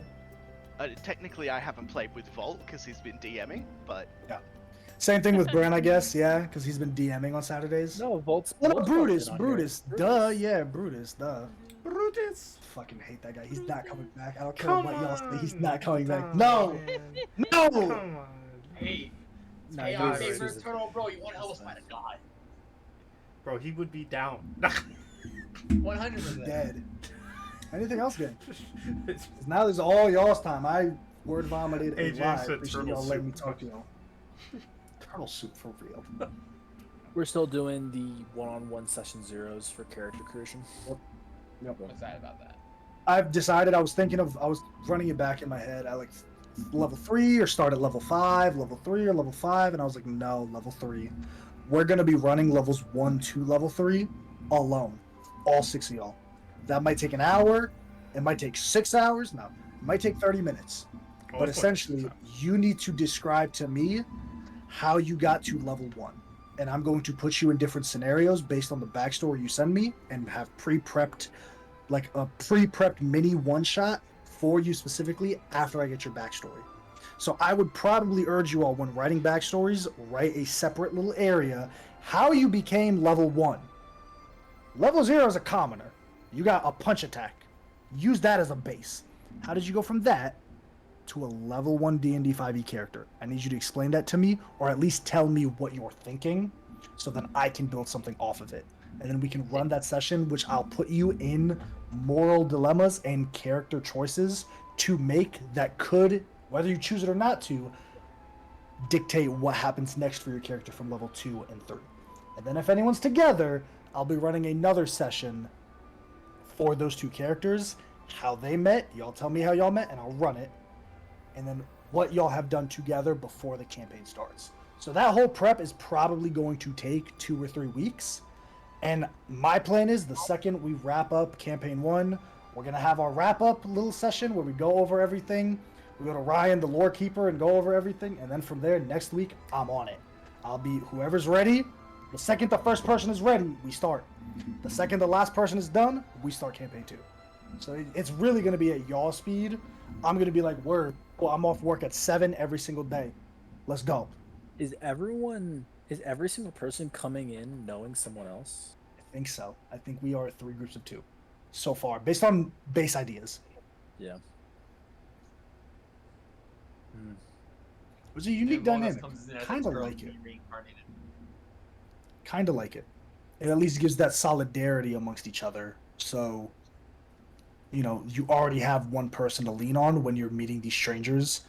It's kind of like if I go to a bar or a party, at least I got my one boy when I'm meeting a bunch of their friends or meeting a bunch of like other people we're partying with. It's the same type of concept. It's like, all right, cool. I got one person. You're my guy. I kind of like the concept of it. Until I vibe with someone else. You're my guy. I know, right? Yeah, exactly. Yeah, That's they how I roll. They also tend to do that in Critical Role. Both campaigns, everyone came in with like at least a buddy. With someone, I think, yeah. Yeah, campaign 2 is a. Yeah, campaign 2, all of them were like that. Campaign 1, all of them except no, because Percy and Scanlan. Well, we don't know what campaign 1 started like, so. Yeah. And that's why Era won't be playing an old man in campaign 2. I was gonna do it. What is with you and old men? What do you mean? You've been wondering It's The old man voice. The old man voice is gonna make me punch him in the mouth so quick. And then I'll punch him in his fucking face. I'll punch him. I'll be like, bro, you keep this old man voice. You keep this old man voice, you're gonna get got on the first combat. I'm about to Billy Ondo Tinker Dink your ass first combat. Damn, you didn't have to do him like that, bro. You don't have to. Damn. If it helps, I came up with a better voice for the possible old man that I threw away. But the idea.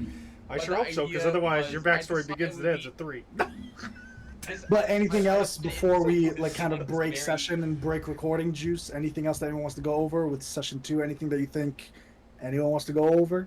Last chance before I call it here and we end it, and then we can just chill if y'all want.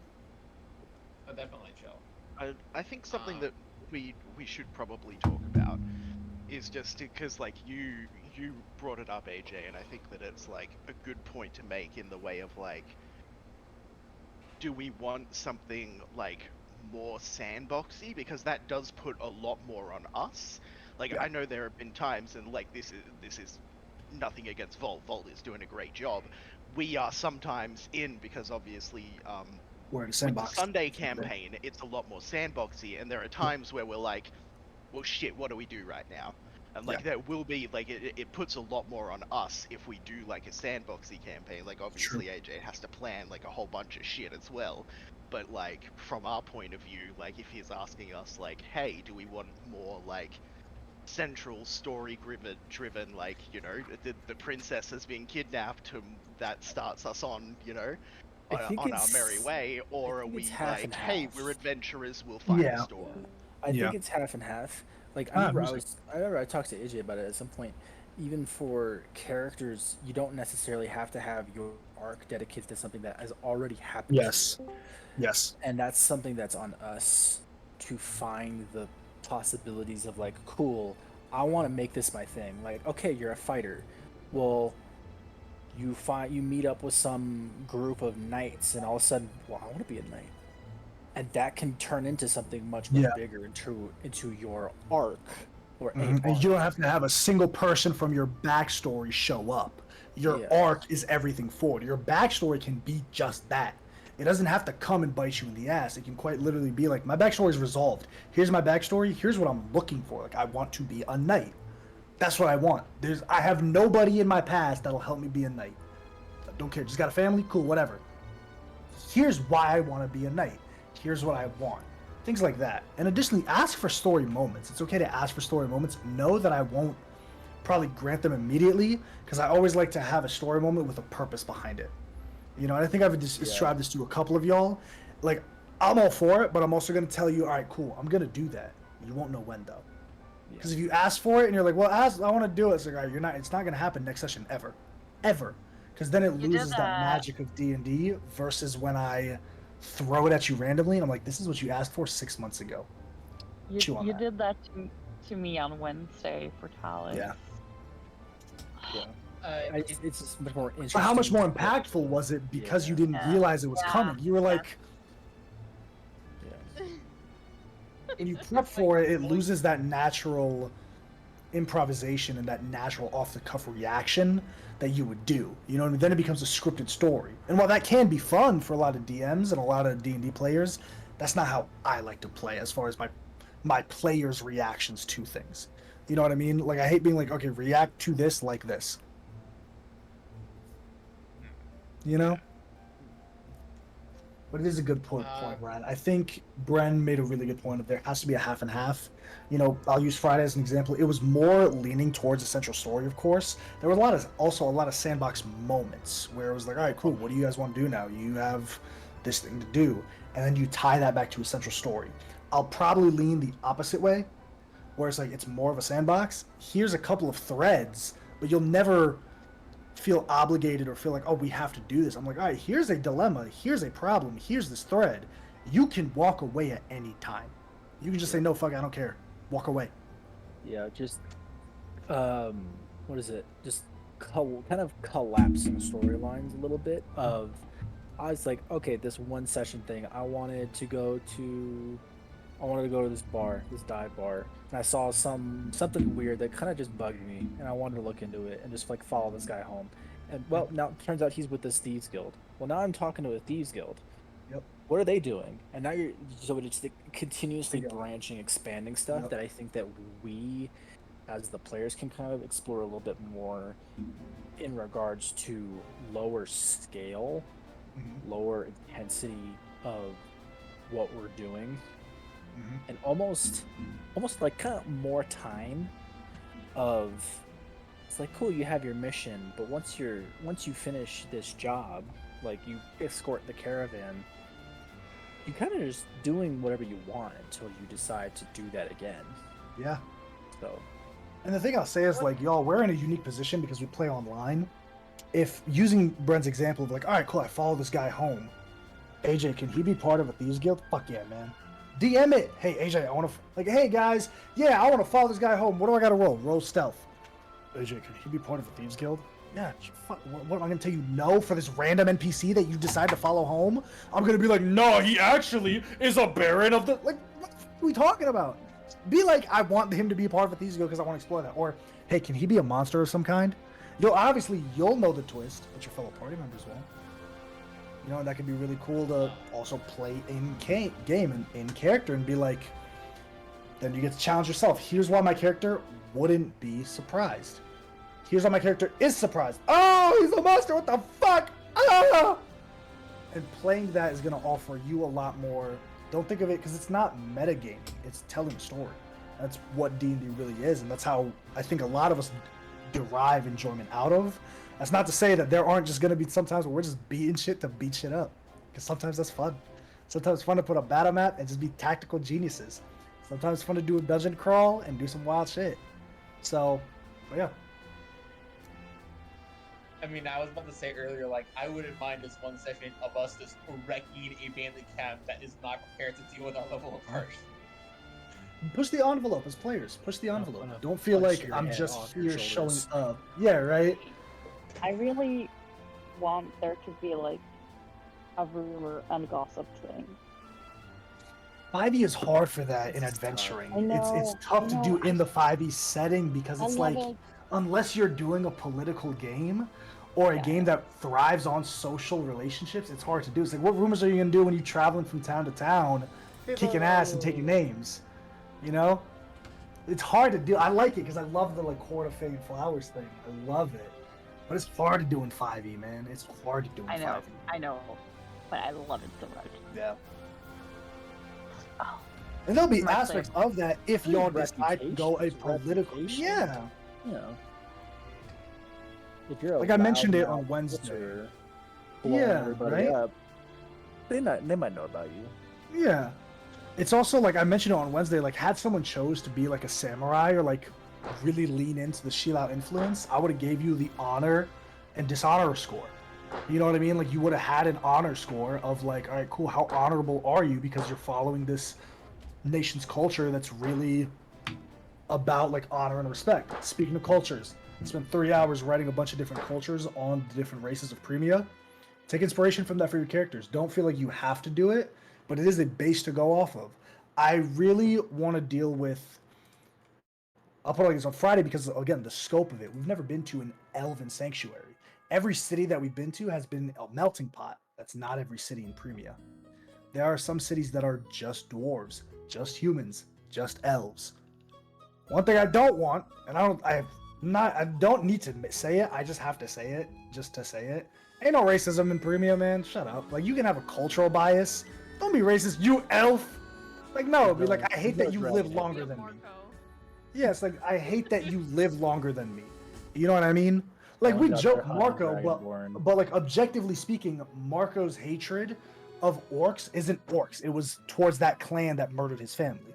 It was towards that. Like Sam played it up for laughs, but that was a good way of using racial culture in a character. Marco felt bad every time he talked to any orc because he knew he slaughtered a whole clan of them. So every time he would talk to an orc, he'd be like, damn. But don't be like, I hate you because you're an orc. And some orc killed my family, so I hate every orc. No, I'll humble you quick. You don't want me to humble you. You don't want me to humble you because I'll embarrass you in front of everybody. Please don't let me do it. It's not fun. Don't do it. I tried to speak Dwarvish with Dwarf and you made me feel bad.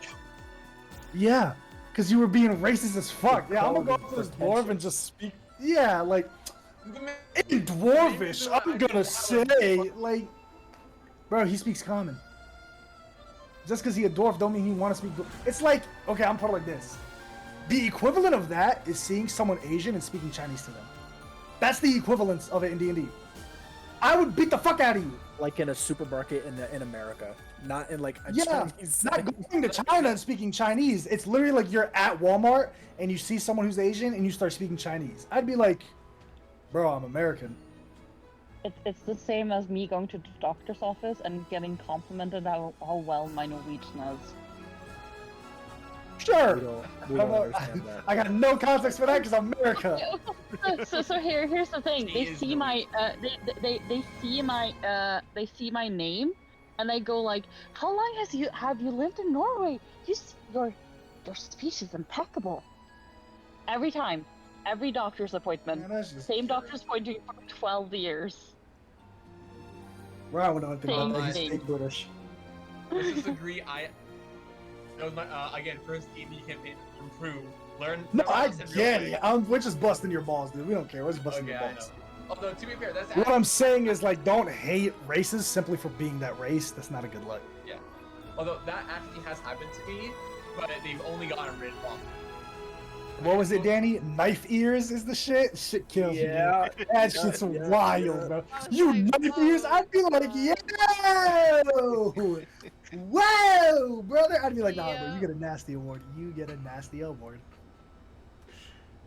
Dude, Now there can I be got like people cultural like That's why biases. it's- Like there that's can why be like Neil a small wouldn't stay with town. that one. I know, right? Like there can be like a small town like that hates tieflings because a group of tieflings like came by and they like burnt the entire town and they're or like something happened. Do they hate every single tiefling? No, they don't hate you because they're a tiefling, but it's like, you know, damn man, It's you're not part. It's a little awkward, right? It's Yeah, like I know you're not part of them, but like, damn man. So there's like things like that, but it's like have the understanding that not everyone's a bigot. You know what I mean?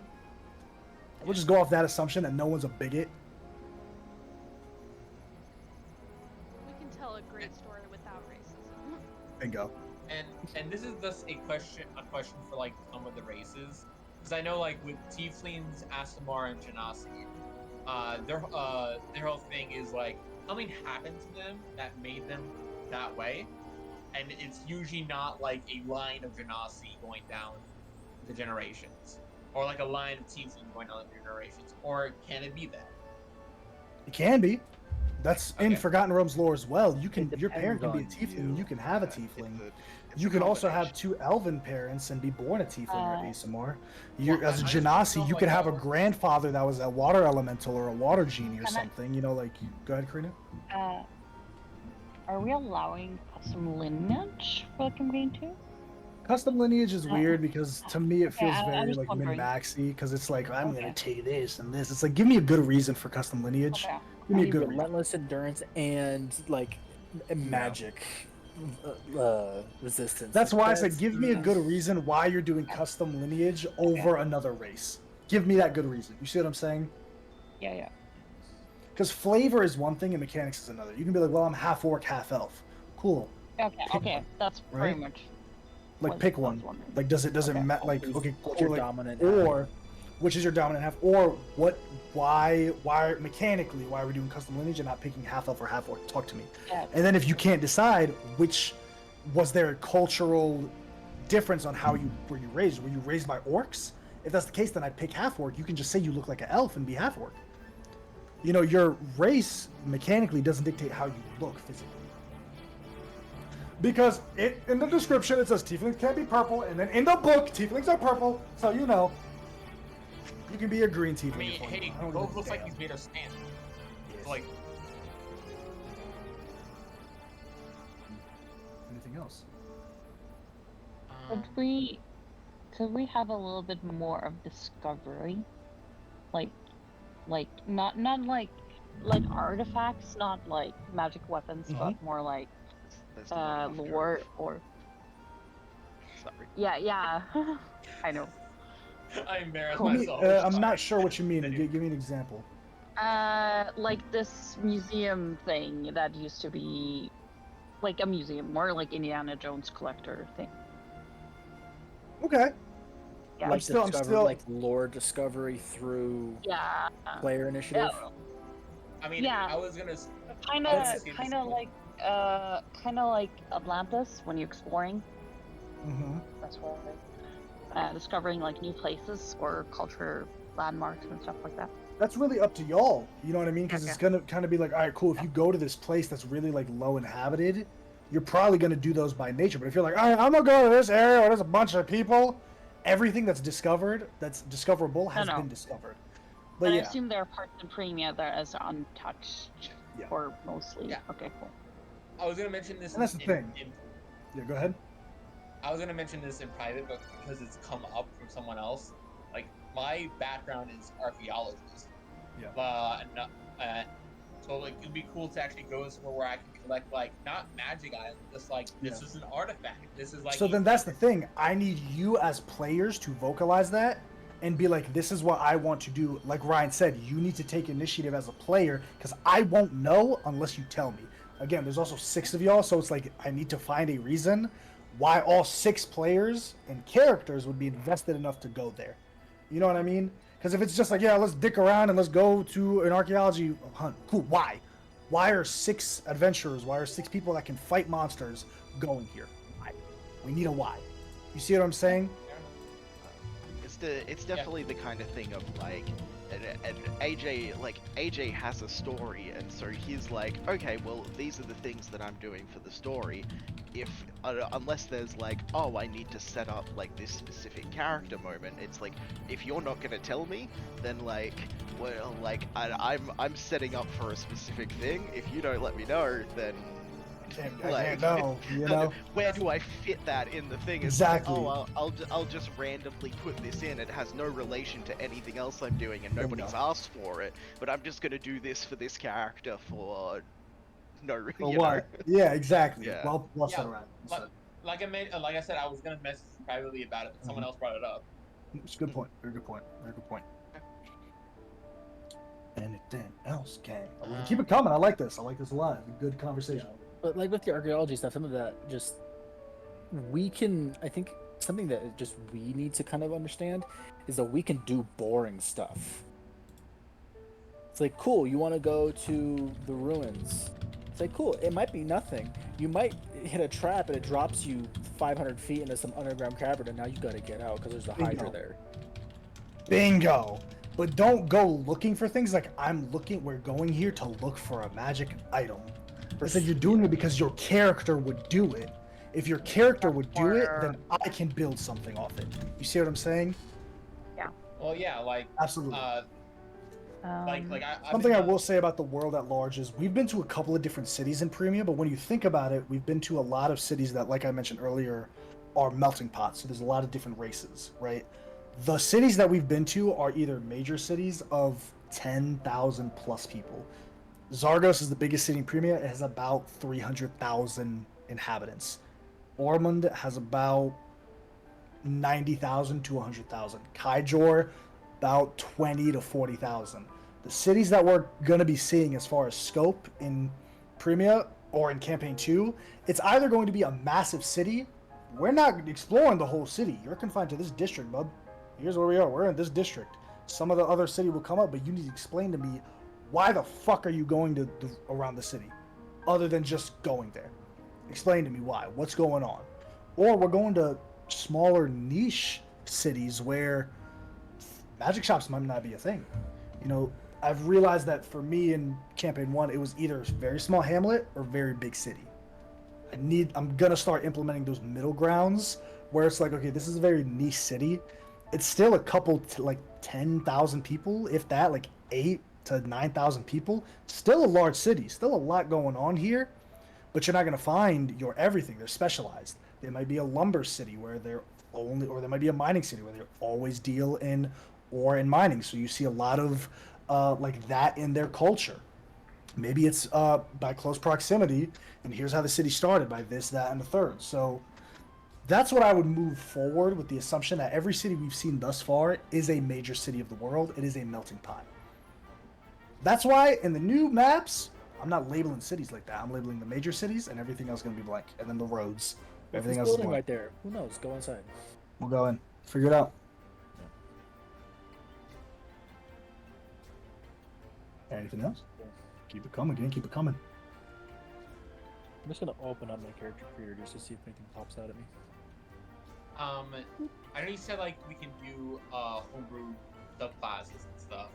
Is there any like homebrew stuff that you have that you would like to see someone use? You asked me this. I don't have anything that like I want anyone to play, because dude, I just like building. Like I enjoy building. If that was the case, you would just give it to us as loot. Yeah, right.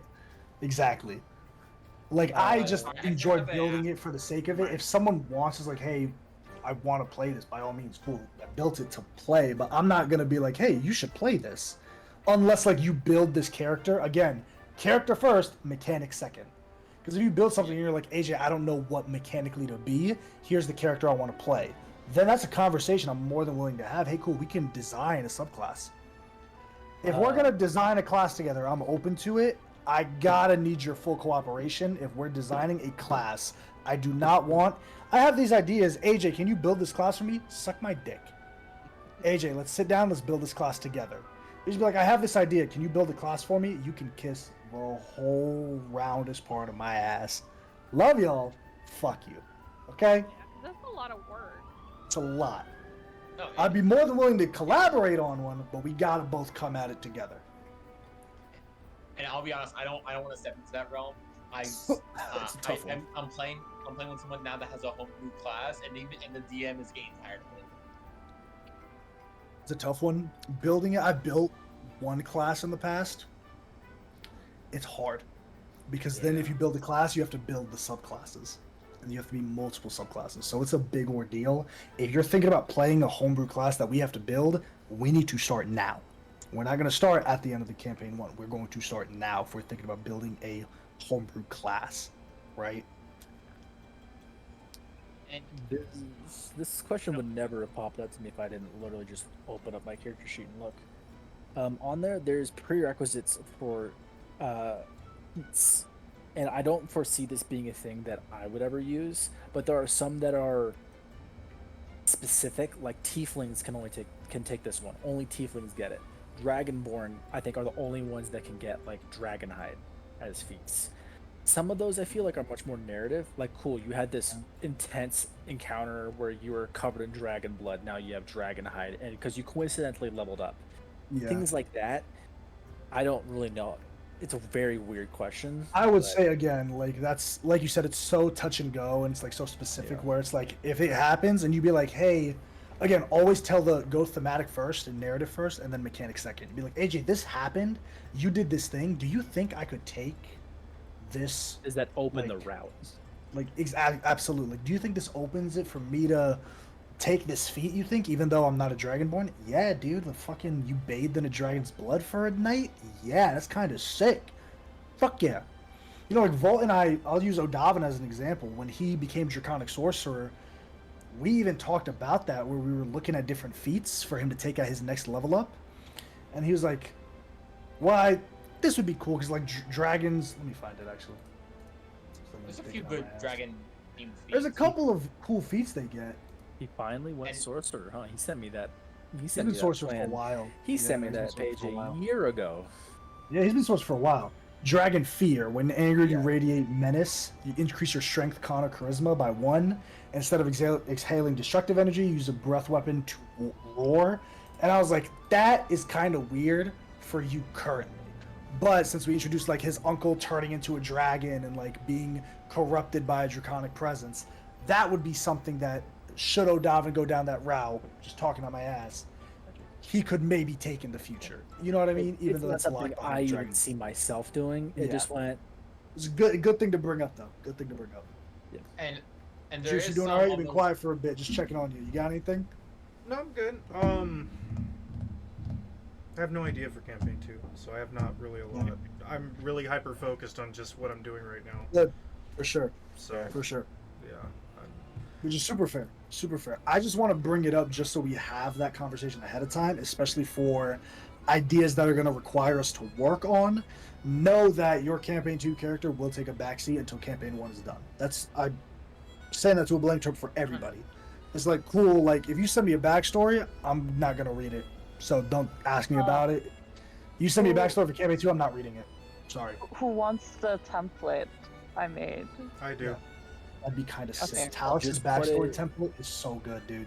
So Just good. put it in the Forge link. I will make the blank one tomorrow, where you know not everyone can see my backstory. Yep. I also did update the Gods of Premia significantly. Yeah. Just got into a world building bug. We're gonna assume that this is how it's been the whole time. Shut up about it. It is. Yeah. So there are archgods, and that is essentially what the prime deities used to be. There are 10 of them. There's Apollyon, the Betrayer, and every single god in Premia now has a title. I'm telling you their name. What I'm gonna kind of like institute, not as a general rule, but just, or not as like a strict rule, but just like a general information. Unless you follow that god, you're probably not gonna know their name. You'll probably call them by their title. Like you'll have like an understanding of the archgods, but in like all of their names. But like Oceanus, you'll probably just call it the Sea Dancer. I can't even remember what the title is. But like for example, Apollyon is the Betrayer, Astronor is the Starborn, God of the Stars, and God of the Elves. So I'm instituting racial gods as well. The way that lore has worked out is during the final judgment, I've already set the expectation and established that there were mortals that became gods from the elder gods. That's precedent has been there. Apollyon and Laufey, remember, they were twin brothers. They could cast magic without the blessing of the elder gods, and then they were ascended to godhood. Same concept. Astronor, Darui, and Talos, and there's one more. And Ethiona, they're the 4 gods of elves, dwarves, orcs, and gnomes. So that's where those races came from. Those are directly tied to a deity. Everything else, because those kind of get the standard understanding of where, like, okay, where did these races come from? Dragonborn, they're descended from dragons. That's kind of how that works. Halflings, they're descended from humans, etc., etc. Is it something like the god of the orc god made the orcs, or is he's like the first orc? The first orc. These are just his people that are the most like him culturally, and got it. Bingo. Yep. Bingo. They didn't create them. They were just probably, like, if you want to get scientific with it, they were a genetic mutation when the world started. They ascended to godhood. And became patron deity. Gotcha. Bingo. Cool. Because I know I've talked to you about it a couple of times. Yeah. Like, this is a weird line, but I like it. I like it a lot because it gives you a cultural... In every fantasy book that I've read in the past couple months that has dealt with races and like different races, and with gods, there's always been that culture. And that's something that we've stayed away from, is just the culture of your race. Like, what... Like, yeah, you're this race, but what does that mean for you? Like, if you're an elf and you grew up in an elven sanctuary, are you dealing with the idea that you're probably going to outlive all of your party members? So what does that look like? Like, how do you interact with people because of that? Do you take the route of like, well, I'm going to keep to myself because I'm going to outlive everybody that I love and I don't want to get connected? Or you're in the other route where it's like, life is a blessing. Also, if you're leaving that elven sanctuary, it's got to be a culture shock for you. Danny did it very well playing Calypso on Veroth, where she was like grew up in like the Underdark and she like didn't know the world, and so coming out, it's like, whoa, this is weird, this is wild. So that's an example of using the culture of your race to tie it into your character aspect. But I'd urge you to look at the World Anvil because there's a lot of different things in there. There's a lot of major cities in every single country. Every city that's listed in the World Anvil are all major cities. Those are the only cities that I'm naming from here on out. That's it. Everything else, we'll do it live. And then obviously like Faramil and Silk Vale, places that we've seen, of course, but... Oh, I almost forgot to ask this. So, sorry if I cut you off.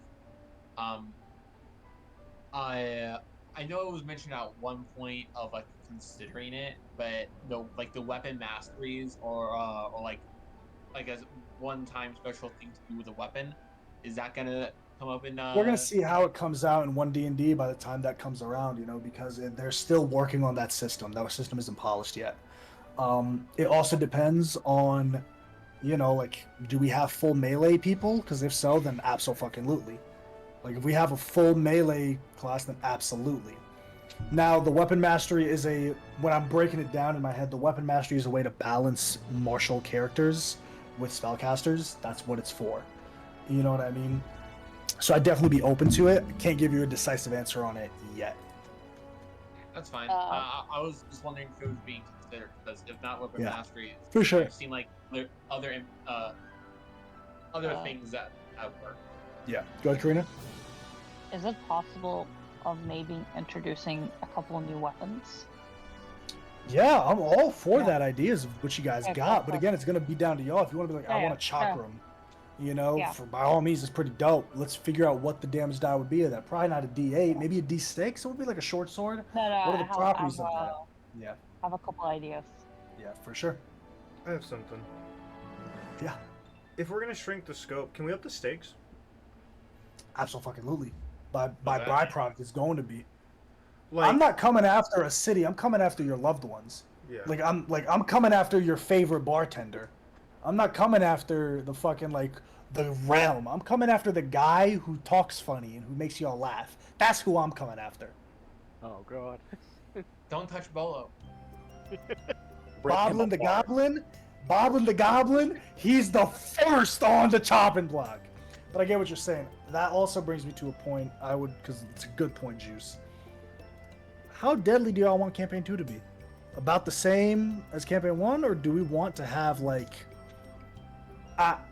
obviously, I don't think it's fun getting your shit, like, your teeth kicked in every single week. So I try not to do that, especially consistently, but if there is going to be, like, oh, we're icing this fight. Oh, it is the bandit! Captain Warlord is a goon! We're getting worked! A good example is Campaign 2 Lorenzo. That fight went from easy to deadly, like that. That's a good example, I think, of what you're getting at, Juice, of upping the stakes and lowering the scope. That Lorenzo fight in Campaign 2 is a perfect example when you look at that area versus all of Campaign 1. That's what I'm going to be going for our Campaign 2, is that type of scope, that type of scale. Gotcha. That's what I want. I think in terms like for combat, like I like where we are now because I don't think I think it's been a long time since I think challenges should be appropriately dangerous to what is narratively appropriate. Yep. Like right now, we're not even running encounters against bandits because there's no point. There's no point. But that doesn't necessarily mean that whenever we were getting trashed by Orion, I'm coming at the bolt a little bit. You weren't. We were getting trashed by Orion. It kind of was the only reason it happened was to narratively introduce spaceships coming in and saving us. Was hey, you're hopelessly outmatched. Okay. And you have to be saved. You're gonna fight until you die or you surrender.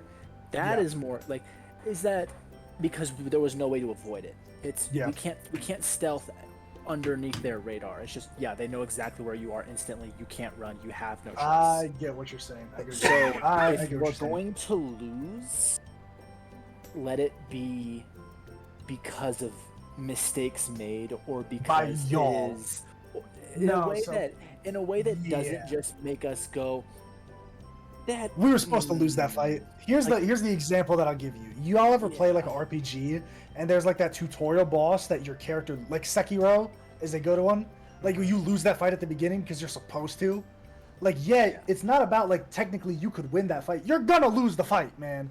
If you open that game, you put that CD in, you're losing that fight. I try to stay away from. I'm working on it because sometimes it's such an easy narrative tool too. You know, it's a very easy narrative tool to be like, here's this challenge you cannot overcome. That's also I'm gonna put it on y'all's end. I think part of that is a way to kind of, hey, you're going into a fight you can't win. Mm-hmm. Let there be flags. Like, cool, you're going into this area with ruthless murderers who destroy everything. They're very seasoned war veterans. You can't really fight them. Let there be like, there's burned out villages. There's dead corpses. Yep. Okay, start it's about making setting the every stage. night to avoid them. So here's what I will say. I'm kind of gonna come for y'all. I'm gonna kind of come for y'all a little bit in the fire plane. That fight against Zarkon, y'all should have ran. Point blank. Period. Yeah. Y'all should have ran. There are going to be fights where I will end the campaign because this is not a fight that mechanically you can handle. It's up to you to make that decision, though. If your decision is to stand and fight, cool. That's your decision. But mechanically, this guy, because he's meant to be fought later in the story, that's your decision to stay and fight. It's also you have full free range to run. I agree with you with like, don't make it so we have to lose, but make it sometimes where you can't win. I think it's okay to be in a combat that you can't win.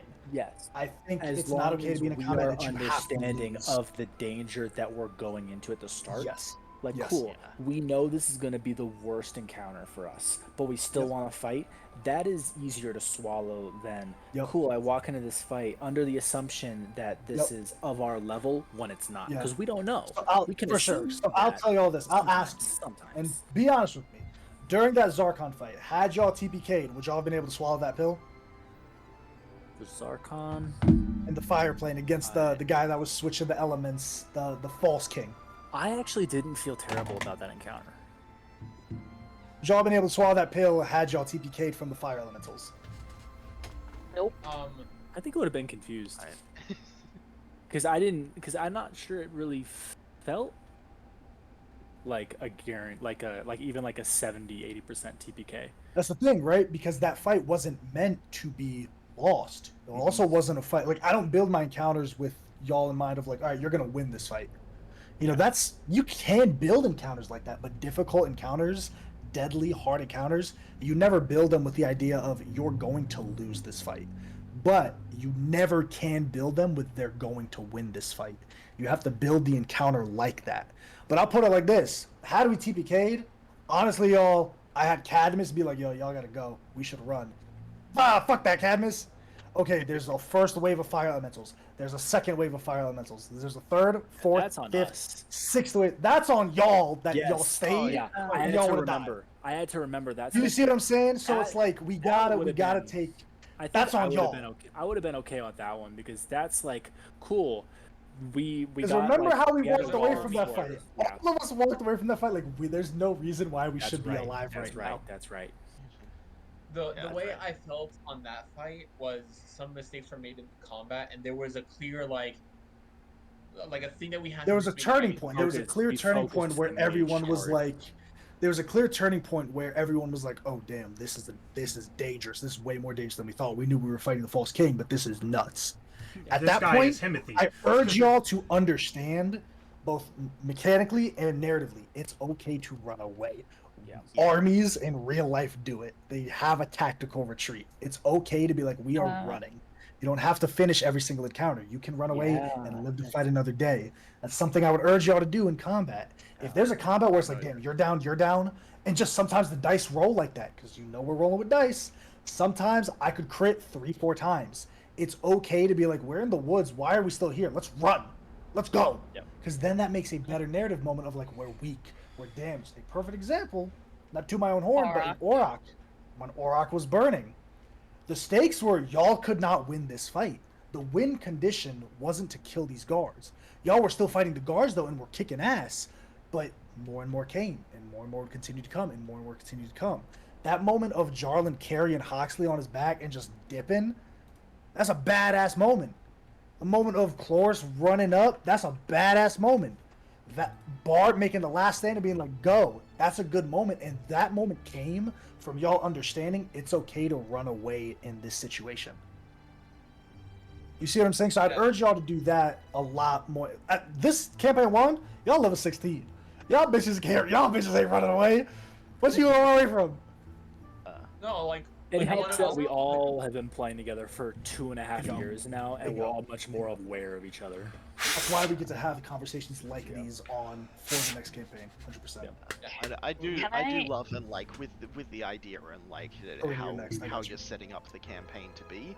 Like I do like the idea of like I think there should be encounters that we do need to run away that we're Yeah. not equipped to handle at the current Yeah. time. But also, that's on me because I don't like to just throw an enemy that's like, all right, it does 70 points of damage. I'm level Yeah. 4. You know what I mean? It's like, no, I'm gonna kick your ass, but it's gonna But be if in it exists- unique ways. If it exists, let us see the warnings. That way, it's Go ahead. our fault. Absolutely. Make it our Go ahead, fault. Karina. I mean, the same thing with a fire plane. You know, like here's the first Can warning we- 1, 2. Yeah, go ahead. I'm gonna sound. Can we get rid of alignment? Why? I think Why? we should, because I think a person is always working in the grays. I don't think there's necessarily. Not always. They can have a moral code. No, It's a they can have a guideline for moral. us. Let me give you No, some no. characters in fiction. I don't disagree with you because I get where you're coming from. But let me give you characters from popular fiction. The Joker. Is he I know. innately an evil character? No. The Joker isn't innately an evil character, Karina? The He Joker kills from Batman. children. He kills children. Literally kills children. Canonically, kills children. Think about this. That's an He's innately literally evil called the character. Jester of genocide. He's He tortured, innately. he tortured Robin. Yeah, he's with an a innately crowbar. piece of He shit raped what's her human, name. right? Like he Okay, is Yeah, a he raped devious everyone. man. Like, objectively, Like- objectively. But I say that not to come for you, but I say that for an example, But, right? okay, Because but in comics, It's a certain guideline. art, yeah. We Yeah, I we know. haven't had a single instance in which I we know. had anything rolled because of alignment. Like there's items that say, cool, you have to be this good aligned to use it. aligned. but that's such an easy. Like, we don't need that. It's a guideline. For It's us. never been an issue, but it's like Brent said, it's a good guideline. Having alignment is a very good guideline to be like, I consider, and it doesn't have to be the truth. Your character's alignment can be like, all right, cool, well, I consider myself a good person, but your alignment is still lawful evil because you're killing children. And this is very extreme. You're killing children to save millions. You know what I mean? Like, Yeah. I It's a see. springboard I see to your point, but figure out also, the intricacy. It's a springboard into the grays. but you do have the spells where it's like you could detect someone's alignment. yeah, and it's weird. I think like detect good and evil is more so like, let me read it. There's some Okay. like there's an item that's like I it mean, hides your true, it hides your alignment. That could just be Yeah, I something know. like it hides your true nature. They can't Yeah. figure out that you're actually a devious little bastard Well, who was just yeah. like, If I remember For right, spells for like 5e that, they they're- renamed those that it's just specific creature types as opposed Yeah, to you're like right. their You are actual right. alignment. It's all Well, just Detect good and evil Oh, is right. just creature type. Well, I've also seen it done It in a used way to be. where Brandley Mulligan did a thing where like it detects good and evil, but by that character's definition. So like if you're from like a warrior city and you consider cowardice to be an evil thing, someone who would run from a fight would be light up as evil for you. But yeah, like, so I'll give you an example of like Wave, which is a legendary greatsword. Let me find it. Yep. Wave is a sentient weapon of neutral good alignment. So it gives you like something of like, all right, cool, well, this is a sentient weapon that has a neutral good alignment. It's typically not going to be a crazy ass sword, talking sword. But there's nothing in it. Squeeze its face! There's nothing in it that says like you can't attune to it because it's good aligned or anything like that. Now, I keep the Ultima Fragments. There's only a couple that you have to be good aligned to attune to. If you notice, most of the Ultima Fragments they all have are just require attunement. Malefic Arms, similar. Some are evil aligned, but it's just require it attunement. would just be the Yeah. platinum greatsword of justice isn't gonna willingly let itself be attuned to by Mussolini because it's a sentient weapon.